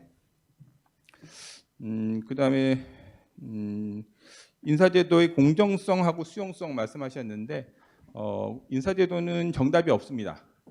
물론 이제 우리가 뭐 베스트 프랙티스라고 얘기는 하지만 사실은 그 기업의 근로자들이 공정하게 생각하고 좀 더 잘 받아들일 수 있는 게 사실 정답이거든요. 그래서 이제 그런 부분에서 그런 것들을 조금 찾아나가는 노력들을 하신 것 같아요. 그다음에 이제 그 사일로 이펙트 말씀도 하셨는데 이것도 이제 아까 말씀드린 대로 다른 팀과 어떻게 의사소통할 것이냐 이런 부분에 있어서 특히 개발자 같은 팀 여러 팀들이 같은 그 프로젝트를 가지고 일할 때는 사일로를 가지고 있으면 사실은 의사소통도 안 되고 업무 진행도 안 되고 하는 그런 부분을 가지고 있어서 아마 그래서 좀 그런 부분들을 좀 그 말씀을 하신 것 같습니다. 그 다음에 이제 두 번째 기업의 경우에는 아까 말씀드린 대로 시장은 조금 안정된 교육 시장이라고 하는 시장을 가지고 계신 것 같아요. 근데 여기는 기존에 아마 가지고는 있었는데 평가하고 이제 성과 그 임금 관리 쪽을 조금 이제 업그레이드하는 작업을 하신 것 같아요. 근데 조금 여기 적어주신 기존 제도의 그 문제점이나 한계점을 보면 몇 가지 진짜 개선이 좀 필요한 부분들이 있습니다. 우선 그 평가 체계의 경우에 팀 부서 업종 평가가 실시되지 않았던 부분이라든가 왜냐하면 이제 개인 평가도 있지만 또 이게 그러니까 이제 업무의 저기 부분에 따라서 개인 평가가 더 나은 경우가 있고요. 그 다음에 이제 부서 평가나 더 큰 단위 평가가 이거는 그래서 조금 이제 복잡한 평가제를 가지고 있는 경우에는 여러 가지 단위의 평가들을 사실 이제 종합해서 하는 경우들이 있습니다. 왜냐하면 어떤 거는 개인의 역량으로 그 성과를 낼 수 있는 경우가 있고요. 어떤 경우는 개인의 그런 부분보다는 팀이든 부서든 뭐 더 나가서는 사업부 단위의 어떤 그런 성과가 나오는 경우도 있거든요. 그러니까는 그 성과가 나오는 단위에 맞게 평가를 해줘야 됩니다. 그렇지 않으면 개인은 노력을 안 했는데 좋은 평가를 받으면 미안한 거고요. 나쁜 평가를 받으면 억울한 거죠. 그래서 이거는 조금 단위를 맞춰야 될 필요가 있는 거고요. 그다음에 또 하나의 부분이 직무기술서 기반으로 이루어지지 않았다는 부분인데 그래서 이게 아까 전에 제가 이제 교육훈련 우리가 예전에 했던 부분에 좀 그 한계를 말씀드렸는데 평가도 이게 그 사람의 그 직무를 가지고 우리가 평가를 해야 되는데 그렇지 않으면 이게 어떤 그 사람의 인상에 대한 평가라든가 인간관계에 대한 평가가 될 수가 있습니다.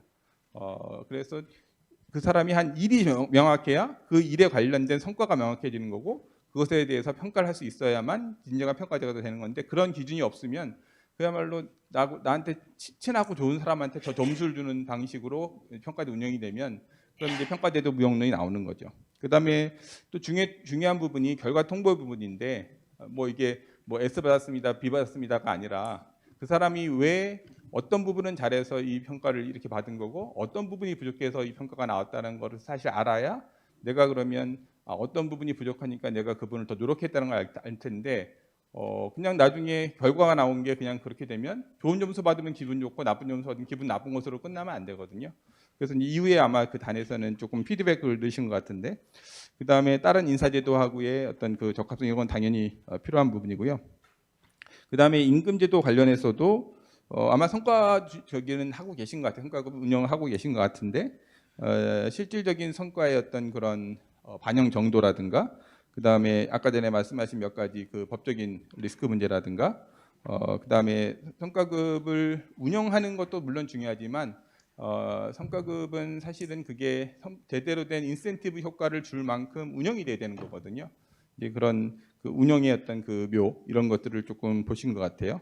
그래서 뭐 사실은 컨설팅 그 설계하신 건 굉장히 스탠다드한 방법으로 하신 거예요. 왜냐하면 뭐 CSF, KPI, MBO 방식으로 하고 역량 모델링 해가지고 공통 역량 리더십 직무 역량 이렇게 하셨고 그다음에 1차, 2차 평가 그다음에 아까 전에 이제 SD는 절대 평가로 그다음에 ABC는 상대 이거는 이제 많은 기업들이 두 가지를 그 결합을 하죠. 아까 전에 발표에서 나온 그런 취지 때문에 그다음에 이제 업적 평가와 역량 평가를 이렇게 쓰신 것 같고요.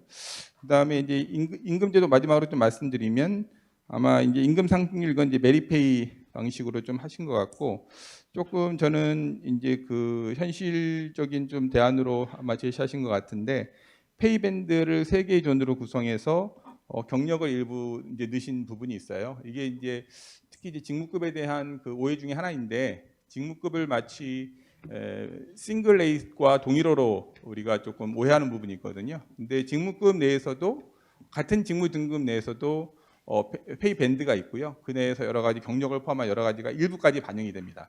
다만 차이는 연금급은 끝이 없이 반영이 되는 거고요. 직무급은 어느 한계 내에서 반영이 된다는 차이만 있는 거거든요. 제가 말씀드린 싱글 레이스는 굉장히 특수한 경우입니다.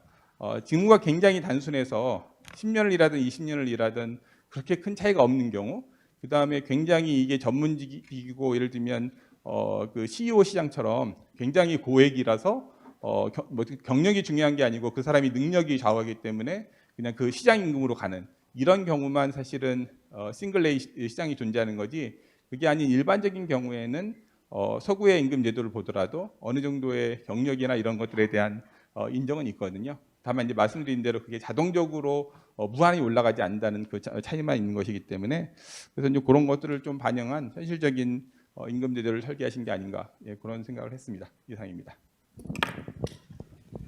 예, 박수 부탁드립니다. 예, 제가 아마 이제 전문위원님을 초빙할 때 요청드린 게 아마 이렇게 디브리핑도 했지만 질문도 좀 요청을 드려놨습니다. 아마 바쁘신 것 같으신데 아마 윤동열 교수님 하시는 동안에 질문이 있으시면 전문위원님 질문을 좀 준비해 주시면 좋을 것 같고 바로 이어서 윤동열 교수님의 디브리핑도 진행하겠습니다. 예, 우선 그 준비하시고 이렇게 발표하시는 고생 많으셨습니다. 저는 순서를 바꿔보겠습니다. 왜냐하면 알파코가 나중에 얘기하셨지만 제가 먼저 얘기하고 그리고 나서 오션을 얘기하는 게 더 낫지 않을까 생각을 해봤는데 좀 세부적인 디테일한 부분 말씀드리고 또 궁금한 부분도 좀 얘기를 드리도록 하겠습니다. 그 알파코 같은 경우는 이제 위탁 교육이라는 평생 교육 관련된 부분에 이제 종사하고 있는 사업체라고 볼 수가 있겠습니다. 사실 이 부분이 어떻게 보면은 굉장히 레드오션이라고 볼 수가 있죠. 경쟁도 치열하고요. 또 변화에도 민감해야 되는 부분들이 있습니다. 그러다 보니까 직군의 구성이라든지 이 직렬을 보더라도 그런 부분에 대한 특성을 가져갈 수 있죠. 근데 저는 궁금했던 게 이제 여러 가지 이슈들이 있어요. 특히 이제 교육 관련된, 평생 교육 관련된 기관 같은 경우, 위탁업체 같은 경우는 저희가 주로 하고 있는 게 위탁교육이나 평생교육을 담당을 하고 계시잖아요. 그럼 이제 이 유형이 실질적으로 저도 이제 평가를 하다 보면은 이와 같이 교육 기관에 대한 부분들이 많이 나오는 경우들이 있거든요. 아마 유사한 상황이 벌어지고 있지 않을까 생각이 듭니다. 굉장히 경쟁할 수 있는 그런 부분이 많고, 뭐 이렇게 직원으로 일하다가 또 노무사님들 여기 많이 계시지만 바로 또 채용 뭐 관련돼서 설립을 할 수 있고 그런 형태가 되기도 합니다. 그러다 보니까 이 매출 같은 경우가 2000년도까지만 나와 있는데 2021년, 2022년 매출은 여기서는 발표하실 때 말씀 주시지 않으셨어요. 근데 영업이익이 계속 감소하고 있는 상황이고 실질적으로 영업이익을 봤을 때 굉장히 업력이 좀 긴에도 불구하고 좀 이 영업이익이 좀 감소되고 있는 측면에 대한 위기의식도 갖고 있었다는 걸 느꼈습니다. 임금 관련돼서 저도 지금 제가 산학협력 부총장을 맡고 있는데 저희 학교에서도 지금 임금 체계 개편이라는 여러 가지 부분의 이슈도 있고 최근 들어서 제가 포괄임금제 관련된 이슈 때문에 토론도 많이 하고 있는 상태고 또 그런 부분에 있는데 기본 고정급에 대한 그 구성과 그리고 성과급에 대한 구성 이런 부분을 갖고 많이 얘기를 좀 해주셨고 고정급이라든지 성과급에 대한 부분에 대해서 말씀하시면서 사실상 이 직원들을 어떻게 더 일하고 싶을까에 대한 동기부여를 하기 위해서는 성과급이 조금 더 향상이 돼야 되는데 이 성과급 재원을 어떻게 마련할 것인가에 대한 부분들. 그러니까 실질적으로 고정급이 이제 기본급과 식대, 뭐 직책수당 이렇게 법정수당이 돼 있는데 사실상 기본급이라든지 식대 같은 경우는 식대도 그렇게 많이 지급하고 있는 것 같지는 않습니다. 근데 이 직책수당에 대한 부분도 직책을 맡고 더 부담이 될 수 있는 정도의 수준이었었던 걸로 판단이 되는데 이 부분에 대한 개선을 조금 더 어떻게 할 수 있을까에 대해서 노력을 하셨던 것 같아요. 그래서 성과급 부분이 실질적으로 최근에 들어서 이제 뭐 조용한 사직이라고 한국말로 해석을 좀 이상하게 하는 quiet quitting이라는 태업이라고 저희가 보통 해석을 해야 되거든요. 이 부분 같은 경우는요. 이런 부분이 미국에서 트렌드였고 한국 같은 경우도 여러 가지 이슈들이 제기되고 있는데 이 고정급이라는 부분 자체가 기본급이 우리가 흔히 얘기하고 있었던 뭐 연공식으로 하더라도 이 직무에 따라서 좀 이 비용이 뭐 직무에 따라서 우리가 임금이 지급된다면 그 이외에 이제 성과급을 갖고 판단할 수밖에 없는 경우들이 많이 생기거든요. 그래서 저는 직무급제에 대해서도 뭐 공무직에 대한 부분 분석하고 이 68개 직렬에 대해서도 보고서를 냈었지만 제일 중요한 요소 중에 하나가 기본급을 이걸 바꾸지 못한다면 성과급에서 차등화를 해서 지급할 수밖에 없다는 그런 생각입니다. 왜냐하면 성과를 나는 사람들이 실질적으로 그 직장이라든지 그 기관에서 지속적으로 이제 리테이닝하는 게 중요할 수가 있는데 그 리테이닝하는 방법에 대해서는 이런 보상, 공정한 보상이 이루어져야 된다고 생각하기 때문에 그런 부분에 대한 것들도 조금 더 고민을 해서 좀 보완하면 좋지 않을까 생각이 들었고요. 지금 개발, 마케팅, 관리, 경영이라는 파트로 나눴는데 사실은 이 부분을 봤을 때 조금 약간 의미가 있었던 게 이 컨설팅 부분을 지금 이렇게 깊이 있게 다루지 않고 있는 것 같아요. 알파고 같은 경우는요. 근데 이 보통 교육 부분 같은 경우는 위탁 교육에 대한 부분을 하지만 또 이 관련된 교육 컨설팅도 같이 진행할 수 있다고 보는데 이런 부분에 대한 영향을 봤을 때 기존에 있었던 영향 체계를 갖고 직군에서 분류를 시켰다는 그런 생각이 조금 들었었고요. 그리고 궁금했던 게 이제 우리가 보통 평가를 할 때 팀 평가라든지 이런 조직 평가에 대한 부분들도 좀 강조하겠다고 여기서 컨설팅에서 결과에서 좀 나왔었습니다. 근데 과연 이 팀 평가 비율과 개인 평가 비율을 어느 정도까지 산정하는 것이 적절할 것인가에 대한 부분에 대한 도출이라는 거고 좀 살펴봤는데 그 내용은 나오진 않았었던 것 같아요. 그리고 업적 평가하고 역량 평가에 대한 부분인데요. 아까 오계택 본부장님께서도 말씀하셨지만 사실 이 부분이 중요한 요소가 최근 들어서 이제 스킬 클러스터스라는 얘기가 굉장히 용어가 많이 뜨고 있습니다. 역량 중심으로 해서 이제 저도 이따 평상교육 관련된 얘기를 드릴 때 좀 말씀드리려고 했는데 한때 이제 한 10년, 20년이 역량 모델링이라든지 역량 중심 관련된 교육 체계 구축 이런 부분들이 많이 되어 있다면 지금은 hands-on experience에 대한 부분, 스킬스 클러스터에 대한 부분들이 더 강조되고 있는 부분들이 좀 있거든요. 그러다 보면 이제 실질적으로 역량에 대한 평가보다는 아예 업적 평가 위주로 하는 경우도 있고 평가 체계에 대한 부분들도 좀 개선되는 부분이 나는데 그래서 저는 업적 평가에 대한 부분이 조금 더 비율이 높아야 되지 않을까. 그리고 역량 평가를 하지 않는 기업들도 되게 많습니다. 해외 기업들 같은 경우는요. 그래서 이런 부분에 대한 것들도 좀 명확하게 좀 말씀을 주시면 좋지 않을까에 대한 부분들도 있었고, 그러니까 이게 왜냐하면 저희가 기업의 정책이 있다 그러면은 HR 정책이 또 따로 있잖아요. 전략이 있고 실제 비전이 미션이 있고 전략이 있으면은 HR 부분에 대해서 우리가 어떻게 이 직원들을 실제로 어퀴지션을 하고 리테이닝을 할 것인가에 대한 부분을 제시를 해줘야 되는데, 우리는 업적을 중시할 것이냐, 역량을 중시할 것인가, 애티튜드에 대한 부분들을 중시할 것인가, 거기 필요한 직무라는 걸 알고 있어요. 직무 역량이라고는 알고 있지만 그 부분이 이제 직접적인 것이 아닐 수도 있기 때문에 그 부분에 대한 것들은 좀 고민해야 되지 않을까 생각이 들었고, 그 평가 프로세스에 대해서는 잘 정립이 되어 있는 것 같아요. 근데 이제 이 평가 프로세스장에서 아까 유사한 부분인데 접촉점이 있어요. 그러니까 우리가 얘기할 때 평가자, 피평가자의 접촉점이 있거든요. 사전에 이제 KPI를 하면서 실제 목표를 설정하는 단계에서 접촉점이 있고, 실제 평가를 하고 나서 그 후에 접촉점이 있어요. 이제 이런 접촉점에서 어떻게 관리해야 될지에 대한 부분이 있고, 이의 신청은 굉장히 중요합니다. 제가 공공기관 평가를 하면서도 계속 얘기 드리는 부분인데, 아까 말씀하셨지만 이의 신청이나 이런 부분이 많이 들어온다고 나쁜 건 아닙니다. 솔직히 말씀드리면 그 조직이 굉장히 플렉시블리티를 갖고 있다는 것이죠. 예, 그런 부분이기 때문에 학교 조직은 사실 이의 신청을 해도 안 해요. 저희 대부분요. 이의 신청하면 왕따 당할 수가 있기 때문에 저희 같은 경우 거의 안 하는 부분인데, 저희 직원들한테 좀 굉장히 많이 물어봅니다. 140명이나 직원이 있기 때문에 계속. 근데 이 부분에 대한 것들도 좀 프로세스가 맞아야 된다고 했고, PS에 대한 것들, 판단했던 것들도 좀 이 기준이 조금 더 디테일하게 나왔으면 좋겠다고 생각했고, 평가자 교육에 대한 부분들도 잘 언급을 해주신 것 같아요. 근데 평가자 교육 자체가 평가를 어떻게 하면 되는 것에 대한 교육으로 끝날 것인지, 실제 롤플레잉이라든지 평가에 대한 부분을 실제로 수행하는 것까지 갈 것인지에 대한 부분이 있고, 평가자 교육과 함께 수행되는 것이 피평가자에 대한 교육이거든요. 본인이 어떠한 시기를 갖고 교육에 관련돼서 실제 성과에 대한 평가를 받겠다는 부분에 대한 피평가자 교육도 추가가 된다면 좋겠다는 생각을 했습니다. 일단 팀장을 대상으로 해서 설명을 실시한 건 알고 있습니다. 근데 이 팀장에 대한 설명을 잘 하신 것 같고요. 13명 중 12명이 참석을 하셨는데, 제가 보기에는 이제 직원을 대상으로 해서도 전체 설명회가 필요하지 않을까. 예, 아마 규모가 작기 때문에 노사협의회가 지금 구성이 돼 있을지 모르겠는데, 노사협의회가 뭐 직원들에 대해서 실질적으로 모아서 이런 부분에 대한 것들 평가 체계가 어떻게 변화가 되고, 이에 대해서 어떠한 보상 체계가 갖고 갈 수 있지 않을까에 대한 부분도 좀 함께 말씀을 나누는 것이 좋지 않을까에 대한 부분입니다. 제가 질문 같지 않으면서 이렇게 좀 말씀을 드렸었는데요.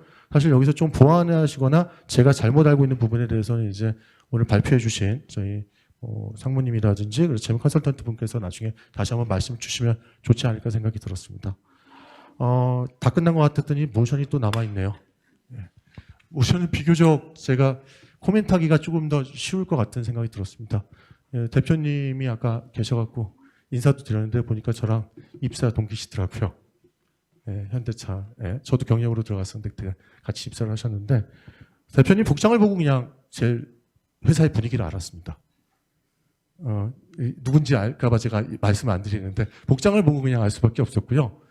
이 서퍼라는 의미에 대해서 이미지를 알 수 있게 됐는데, 사실 노사 파트너십과 평생학습 체계하고 고용문화인데, 노사 파트너십하고 고용문화는 굉장히 연결이 될 수밖에 없습니다. 그리고 아까 저희 오계택 본부장님께서 말씀 주셨던 것처럼 실제 이 노사 파트너십과 고용문화 같은 경우는 신생 기업이고 여러 가지 IT 소프트웨어 기업적인 측면, 그러니까 저는 걱정을 했었어요. 현대기아차의 문화, 현대기아차도 문화가 바뀌고 있지만 실제로 아직도 리기드한 문화들을 갖고 있거든요. 그래서 굉장히 오랜 기간 동안 우리가 흔히 얘기하는 기업에서, 대기업에서 근무를 하시다가 이제 이와 같은 계열사라고 하지만 굉장히 플렉시빌리티를 가져야 될 기업에서 어떻게 운영을 하고 계실까에 대한 고민을 좀 했었거든요. 근데 발표하시는 거 보면서 그런 것들은 좀 기우였다는 생각은 들었어요. 그렇지만 이제 좀 약간의 갖춰져야 될 부분들은 좀 필요하지 않은가 했던 부분이 있습니다. 전반적인 만족도는 상당히 높습니다. 아까 만족도를 저희가 조사를 한 결과, 저희 컨설턴트 분께서 조사한 결과를 보더라도 만족도가 낮다는 부분도 상당히 높은 퍼센티지를 띄고 있거든요. 걱정할 필요성이 없습니다. 이 부분 같은 경우는요. 그런데 지금 이제 회사가 실제 설립된 지 그렇게 오래되지 않은 시점이에요. 그러다 보니까 이 여러 가지 지금 사업들을 진행하고 있는데, 제가 ESG 지원단도 맡고 있다 보니까 셔클 사례부터 저는 이런 사례들 같은 경우 굉장히 많이 얘기를 하고 있거든요. 실제 은평구 쪽에 있는 주민들을 위해서 거기는 이제 마을버스가 제대로 도달할 수가 없어요. 그리고 시간 간격도 넓기 때문에 이 시간 간격이라든지 이런 부분들, 그러니까 불편하신 분들이, 노인분들이 상당히 많이 있으시니까 그 분들 같은 경우 우리가 시스템을 통해서 사단 최단거리라든지 세종에서도 이 시범 사업을 했던 걸 저는 알고 있고요. 그러다 보니까 그런 사업을 통해서 실제 모빌리티 회사의, 그러니까 현대차 그룹에서 지금 강조하고 있는 모빌리티 측면을 좀 강조하는 사업적인 특성, 이걸 사실 우리가 보고 있는 디지털 측면과 같이 접목시켜서 어떻게 사업을 진행할 것인가에 대한 부분 좀 강조하고 있는 것 같습니다. 그러다 보니까 지금 초기는 이제 투자 단계다 보니까 여러 가지 부분에 대한 것들을 지금 사업 관련된 이슈라든지 그렇다면 어떤 모델을 갈 것인지에 대한 부분들이 있는데, 이러기 위해서는 무엇보다도 제일 중요한 요소 중에 하나가 이 연구하고 있는 연구원들이라든지 그렇다면 여기서 종사하고 있는 그 직원들에 대한 이 창의성이라든지 이런 부분들이 도출돼야 되거든요. 근데 이런 변화라든지 혁신이라든지 이런 부분에 대한 것들이 지표가 조금 상대적으로 낮게 나왔어요. 그러다 보면 이제 이게 대기업 기반으로 해서 계열사로 해서 창업을 했기 때문에 이런 부분에 대한 약점을 더 갖고 있지 않느냐에 대한 부분이 있거든요. 그래서 이 부분을 어떻게 다시 기업 문화에서 접목시켜서 좀 변화를 시킬 수 있을까에 대한 부분들이 필요하다고 생각을 좀 드리고 싶었고요. 그리고 정말 이 부분에 이제 가장 컨설팅 할 때 안 하면 굉장히 도출할 수 있는 부분이 없는 게 이쪽 분야고요. 하고자 하면 굉장히 많은 부분을 할 수 있는 부분이 이 부분이거든요. 근데 장점은 아직 하나가 있어요. 아직 노사협의회만 구축이 돼 있고 노조가 없잖아요. 예, 뭐 현대차하고 노조가 연대가 된 거나 그럼 큰일 나겠죠, 나중에는요. 그리고 사무직 노조도 지금 사실 있고, 제가 이번 주 월요일에도 유준환 의장하고도 같이 사실 포괄임금제 때문에 같이 논의를 했어요. 양대 노총하고도요. 근데 그런 부분들이 있었는데 지금 노사협의회 때는 사실 여러 가지 부분에 대한 이슈들이 제공될 수가 발생되지 않습니다. 예, 그리고 진짜 이 기업이 갖고 있는 특성상을 봤을 때도 이 기업의 특성에서는 개개인의 성과라든지 그렇다면 이런 부분들이 더 특출나게 튀어나올 수 있는 부분들이 있거든요. 그래서 저는 고민되는 게 성과 평가제도 체계는 지금 보지를 못했어요. 그러다 보니까 노사 파트너십하고 고용 문화 중심으로 보다 보니까 이 부분은 하나하나 컨설턴트 분하고 또 담당자분께서 정말 빠지지 않도록 좀 채워 넣으려고 노력을 했던 것 같아요. 이 부분에 대해서는 제가 굉장히 정교하게 잘 설계가 됐다고 생각을 하고 있고요. 그러나 이제 평생학습 체계에서 조금 고민을 하셔야 될 부분이 있다는 거죠. 똑같이 또 역량 모델링이에요. 과연 여기서 역량 모델링이 더 중요한 것일까에 대한 부분이거든요. 직원들이 원하는 특강이라든지 이런 부분들 같은 경우는 뭐 연사 특강이라든지 관련 분야에 대한 이 부분에 대한 기술에 대한 부분을 저희도 지금 노벨상 수상자 모시라고 저희 이사장님이 저한테 요청을 해갖고 지금 섭외하느라고 정신이 없거든요. 들려갖고 시간이 없어서 잘 못하시겠대요. 막 그런 얘기들이 많으셔갖고 9월달에 이제 한림원을 방문하는데, 마찬가지로 이제 직원들이 보고 싶어하는 분들이 있을 거예요. 그런 부분에 대한 것들은 이제 할 수 있어요. 그렇지만 중요한 거는 이분들이 할 수 있는 직무 역량이 개발될 수 있는 부분이거든요. 근데 전문가들이 많다 보니까 실질적으로 일반 교육 같은 거 있잖아요. 뭐 언어 교육이나 뭐 관련된 법정 교육 이런 것들 말고 직무 관련된 교육은 워크숍이라든지 관련된 세미나를 참석한다든지 관련된 대학하고의 관계에서 위탁 교육에서 뭐 관련된 그 프로젝트를 수행한다든지 그런 다양한 부분이 있을 수가 있는 것이죠. 그러다 보니까 인당 교육 비용이 한 2배 정도 지금 상승이 됐습니다. 근데 교육 비용이 상승되는 것이 중요한 것이 아니라 이 교육 비용이 사실은 더 많이 지출돼야 되죠. 지금 그렇게 크진 않아요. 903만 원이니까 37명을 나눴을 때 그 정도 비율이 되니까 그렇게 볼 수가 있는데, 그럼 우리 회사에 필요한 교육이 무엇일까에 대한 부분에 대한 것들을 좀 고민을 해서 직무 관련된 교육이 뭐 외부에서 할 수 있는 교육도 있지만 하나, 2개 정도 같은 경우는 실제 우리가 재직자 분들 중에서 그렇다면 이제 실질적으로 관련된 전문가들을 모셔서 할 수 있는 교육이라든지 외부에서 우리가 위탁해서 할 수 있는 교육, 뭐 코칭 형태로 해서 이 분야의 기술이 굉장히 뛰어난 분들하고 같이 매칭을 시켜줄 수도 있는 부분도 있고 해서 기존에 있었던 교육 체계에 있지 않고 평생 교육 체계라는 부분에서 좀 묶여 있는 것 같은데, 이런 부분에서 이 기업의 특성을 갖고 있는 교육 체계를 좀 갖춰주는 것이 더 좋지 않을까에 대한 생각이 있었습니다. 아마 이런 부분을 이미 갖고 있지 않을까 생각도 있어서요. 저도 이 정도로 한 코멘트를 드리고 혹시 답변 주실 부분이 있으시면 같이 답변해 주시면 감사드리겠습니다. 이상입니다. 예. 예. 두 분 전문위원님께서 좋은 디브리핑 해주셔서 감사드리고요. 질문이 있었던 부분에 대해서 먼저 알파코부터 답변을 좀 받아볼 수 있도록 하겠습니다. 예, 내부적으로 아마 보완하실 내용이 있거나 아니면 아까 윤동열 교수님께서 질의하신 내용들 중에 뭔가 소명하실 부분이 있으시면 그 내용 중심으로 해주시면 좋을 것 같고. 아, 예. 두 번째 모션의 사례에서는 아마 교육과 관련된 부분들이 미처 발표 자료에 반영이 되지 않으셨을 수도 있을 것 같은데 그 부분에 대해서 보완 답변을 좀 부탁드릴 수 있도록 하겠습니다. 먼저 전현철 상무님부터 부탁드리겠습니다. 네, 역시 전문가 분에서 이제 이야기해 주시는 게 제가 말씀드리는 거하고 좀 차이가 있었고요. 매출 부분에 대해서 언급을 해 주셨는데 21년도는 97억이었었고 22년도에 107억. 그래서 매출 자체가 늘지 않아요. 늘지 않기 때문에 거기에 대해서 저희들이 고민을 많이 했었고, 그다음에 그래서 저희들이 오프라인 성수동에 그 학원을 3개를 지금 2개를 운영을 하고 있고 1개를 더 운영을 해서 이제 사업의 다각화를 진행을 하고 있습니다. 그래서 거기는 전부 다 DT 교육을 진행을 하고 있고 거기에 따라서 투자가 되는 부분이 있어서 지금 당기순이익은 많이 마이너스에 근접한 상황까지 간 상황입니다. 근데 2023년도 올해는 지금 현재 상황에서는 한 200억 정도를 생각을 하고 있을 정도로 지금 상황은 호전되고 있다고 말씀드리고 싶고요. 그다음에 중소기업의 제가 한계라든지 중소기업을 자꾸 이야기를 드렸는데 저희들 구성원을 보면은 창업공신들이 있어요. 창업공신들이 한 10%에서 20% 정도 차지하고 있고, 그다음에 외부에서 경력직으로 모셔오시는 분들이 한 40% 정도 돼요. 나머지는 신입을 운영을 하고 있습니다. 그러다 보니까 성과평가라든지 임금 체계를 가지고 있을 때 3가지를 다 가지고 있어야 돼요. 그런 상황에서 상당히 복잡한 상황이고 이게 같은 수준의 성과평가의 지표를 바라보고 있어야 되는데 그거 맞추기 쉽지 않습니다. 실질적으로. 너무너무 어렵고요.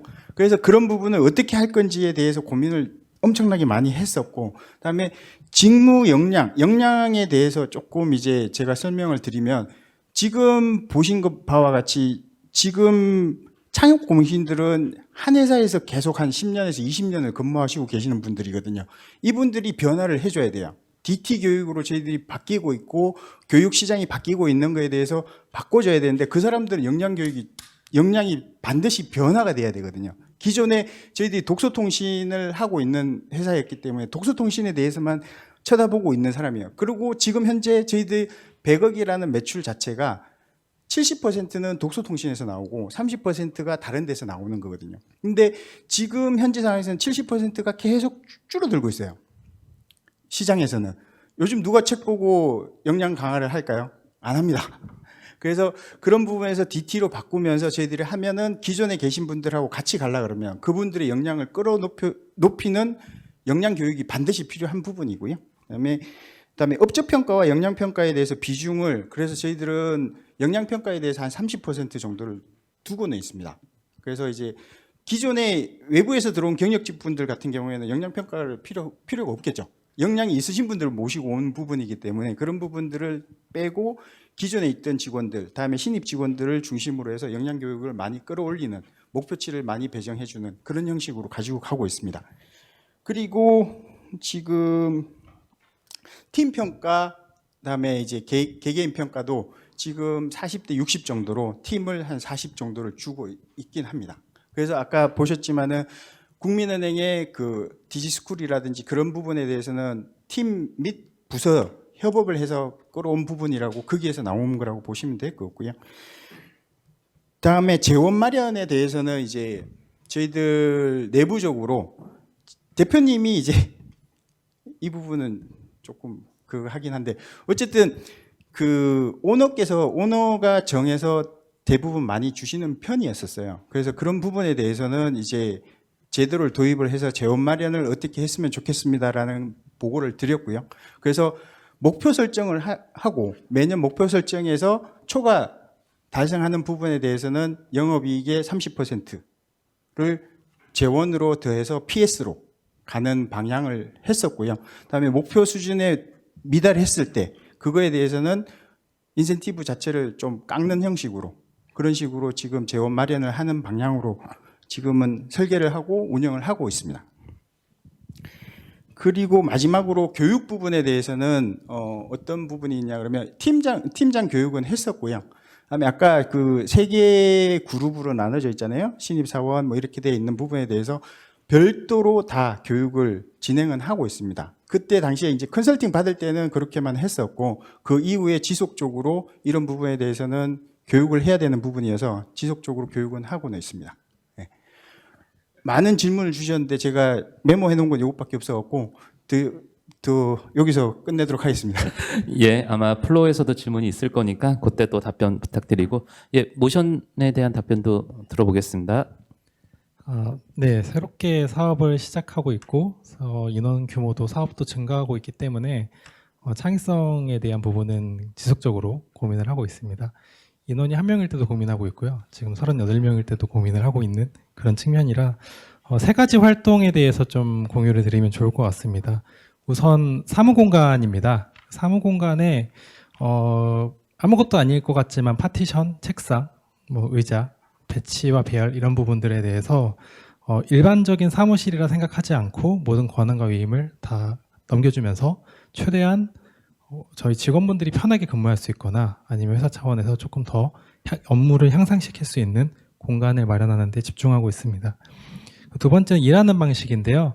아까 교수님께서 복장도 말씀해 주셨지만 복장을 자유롭게 하고 출근을 할 수 있는 부분이라 제가 실제 저희 회사에 경력직으로 입사하시는 분께 OJT를 할 때 저희 회사는 1년 365일 반바지 입을 수 있습니다 라고 합니다.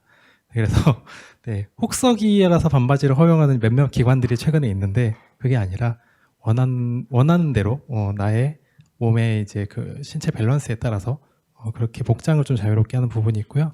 그리고 근무를 할 때 저희 재택근무 제도가 있습니다. 정기적으로 진행한 재택근무를 할 수 있는데 근무의 장소를 제한을 두지 않고 있습니다.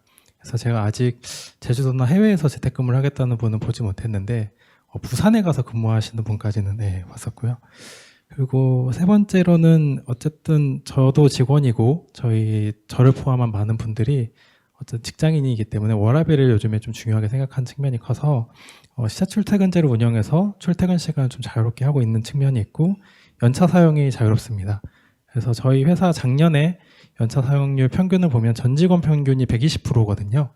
그러니까 올해 시작할 때 법정 연차를 까고 시작하는 직원들이 다수 있습니다. 네, 그래서 그러한 측면으로 직원들의 창의성을 조금 향상시키고자 하는 부분이 있습니다. 그리고 성과평가 체계는 올해 저희가 이어서 고용노동 노사발전재단에서 진행하고 있는 성과평가 체계 구축에 대한 새롭게 만들어진 컨설팅을 진행하고 있습니다. 그래서 올해에도 작년에 진행을 했기 때문에 컨설턴트님이 저희 회사에 대한 이해도가 굉장히 높거든요. 그래서 저희 회사에 지금 난관이 2가지가 있습니다. 일단 저희 회사는 포괄산정 임금을 하지 않고 있고 연봉제이고요. 그리고 저희 회사는 전체 직급이 다 통합이 된 상태라서 승진이 없는 회사여서 저희 지금 옆에 앉아 계신 컨설턴트님께서 굉장히 어려움을 겪고 있는 네, 그런 과정입니다. 그리고 세 번째 역량 모델링은 지금 저도 계속 고민을 하고 있어서 한번 개발자분들하고 좀 미팅을 가졌습니다. 그래서 실제로 워크숍, 세미나, 뭐 대학 위탁, 유튜브 등 여러 가지를 좀 말씀을 드려봤는데요. 특정 기관에서 개발자를 위한 전문 교육 프로그램을 운영을 하고 있는데 그렇게 말씀하시더라고요. 내가 강의를 해도 그 사람보다 잘한다. 라고 하셔서 실제로 대학 그 개발자분들이 공부하고자 하는 그 역량을 더 강화하고자 하는 부분 안에서 회사에서 차라리 테스트를 할 수 있는 모듈을 사주고 내가 유튜브로 공부를 하겠다라고 하는 성향이 좀 큰 부분을 확인을 했습니다. 그거 아니고 이제 좀 추가적으로 요청한 부분은 수소차를 뜯어보고 싶다. 이런 이제 질문, 이런 요구사항이 나옵니다. 다행히 노벨상 수상자를 모셔다 달라 이런 얘기는 없었는데 예, 수소차를 한번 뜯어서 구동 원리를 알아보고 싶다라고 하면 저희가 현대자동차 남양연구소에 가야 되거든요. 그래서 그런 부분들은 좀 어려운 부분들이 있어서 그 현대 NGB라고 서울대학교 안에 있는 그런 또 연구기관이 있어서 그쪽하고 또 같이 협약을 맺어가지고 대학에서 운영하고 있는 교육훈련이 있었고 최근에 한 5개 과정에 한 번 가서 8시간 수업받는데 200만 원 수업이 있었는데요. 가기를 권유를 했으나 업무 때문에 바빠서 못 갈 것 같다라고 하는 그런 측면이라 아직 그 교육 자료에 작년 기준으로 업데이트 안 돼 있긴 하는데 올해에는 좀 버전 업데이트가 되어 있는 점을 좀 공유드리겠습니다. 예, 답변. 예.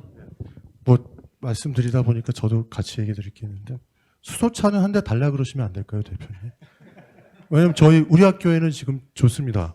소수차가 아니라 전기차하고 그 부분을 학교에다 현대차에서 기증을 해서요. 그 뜯어서 저희가 지금 실질적으로 연구를 하고 있어요. 재정해 주셨고요. 올해도 한 대 주신다 그러셨습니다. 그리고 제일 고마웠던 건 지금 쓰지도 않고 지금 기사도 못 가고 있는 반려견 앰뷸런스가 있습니다.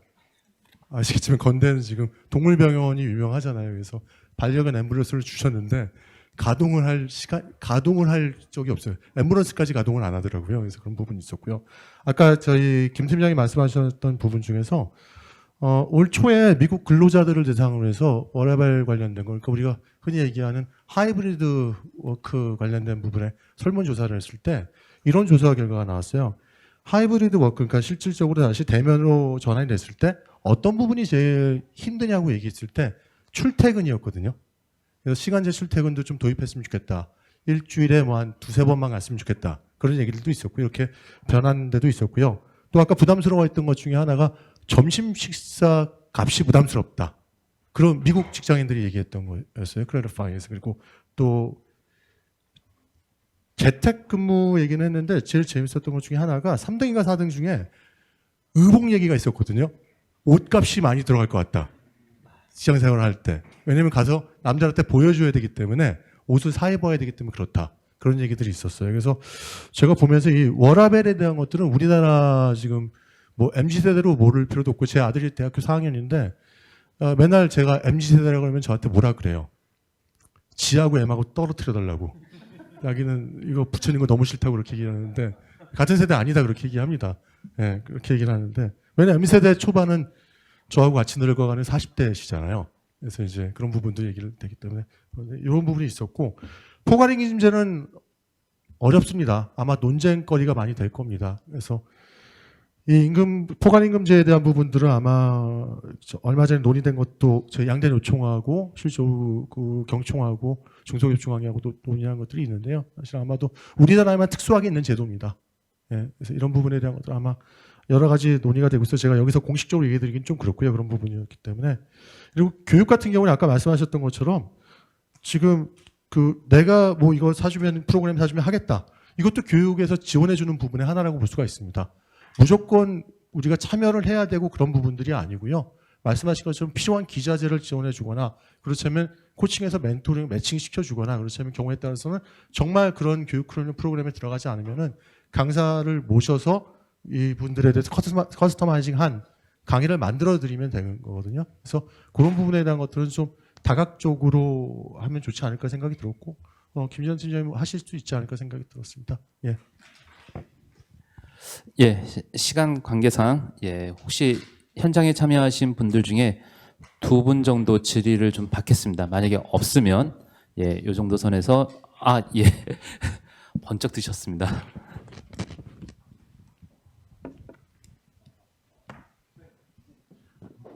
네.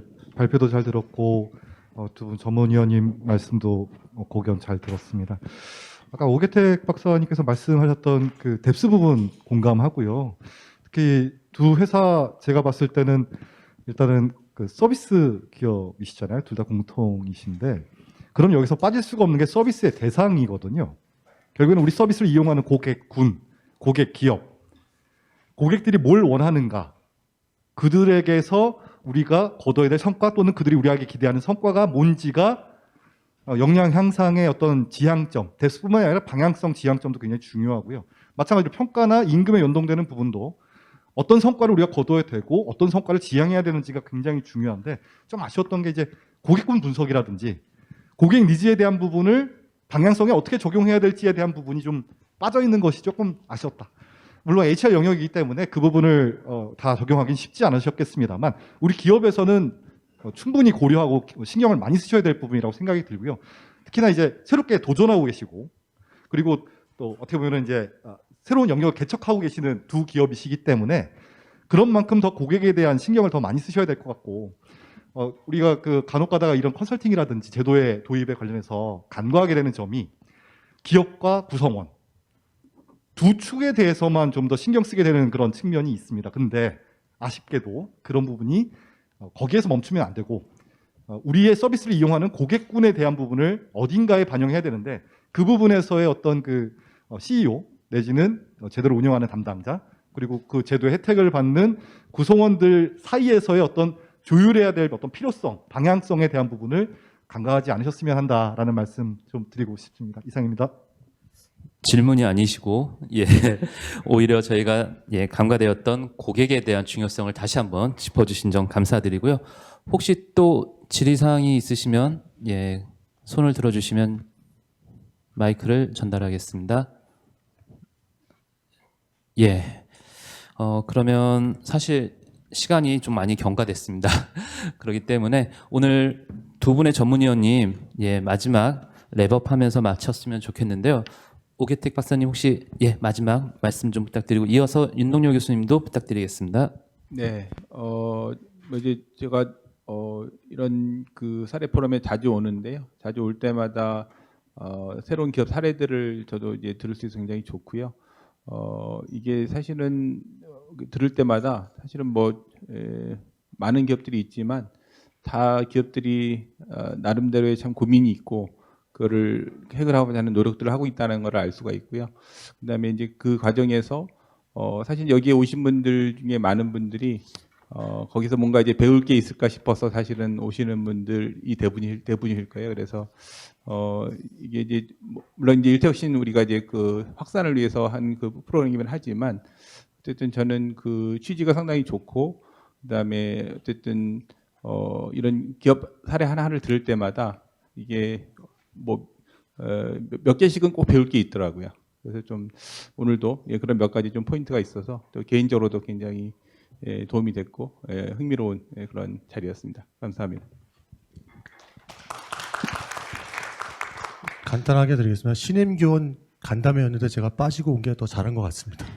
그래서 알파코하고 모션의 인사담당자분들께 발표 감사하다는 말씀드리고요. 이 준비해 주신 이영 컨설팅 또 굉장히 노력을 많이 하신 것 같습니다. 노사발전재단에서 또 주관하시는데 여기까지 다 참여를 해주셨는데요. 이 일터혁신 컨설팅이 좀 대표 컨설팅으로 좀 자리 잡을 수 있도록 계속 이렇게 좋은 모임이라든지 좋은 세미나가 이루어졌으면 하는 바람입니다. 이상입니다. 감사합니다. 이상으로 오늘 행사를 마무리 짓고요.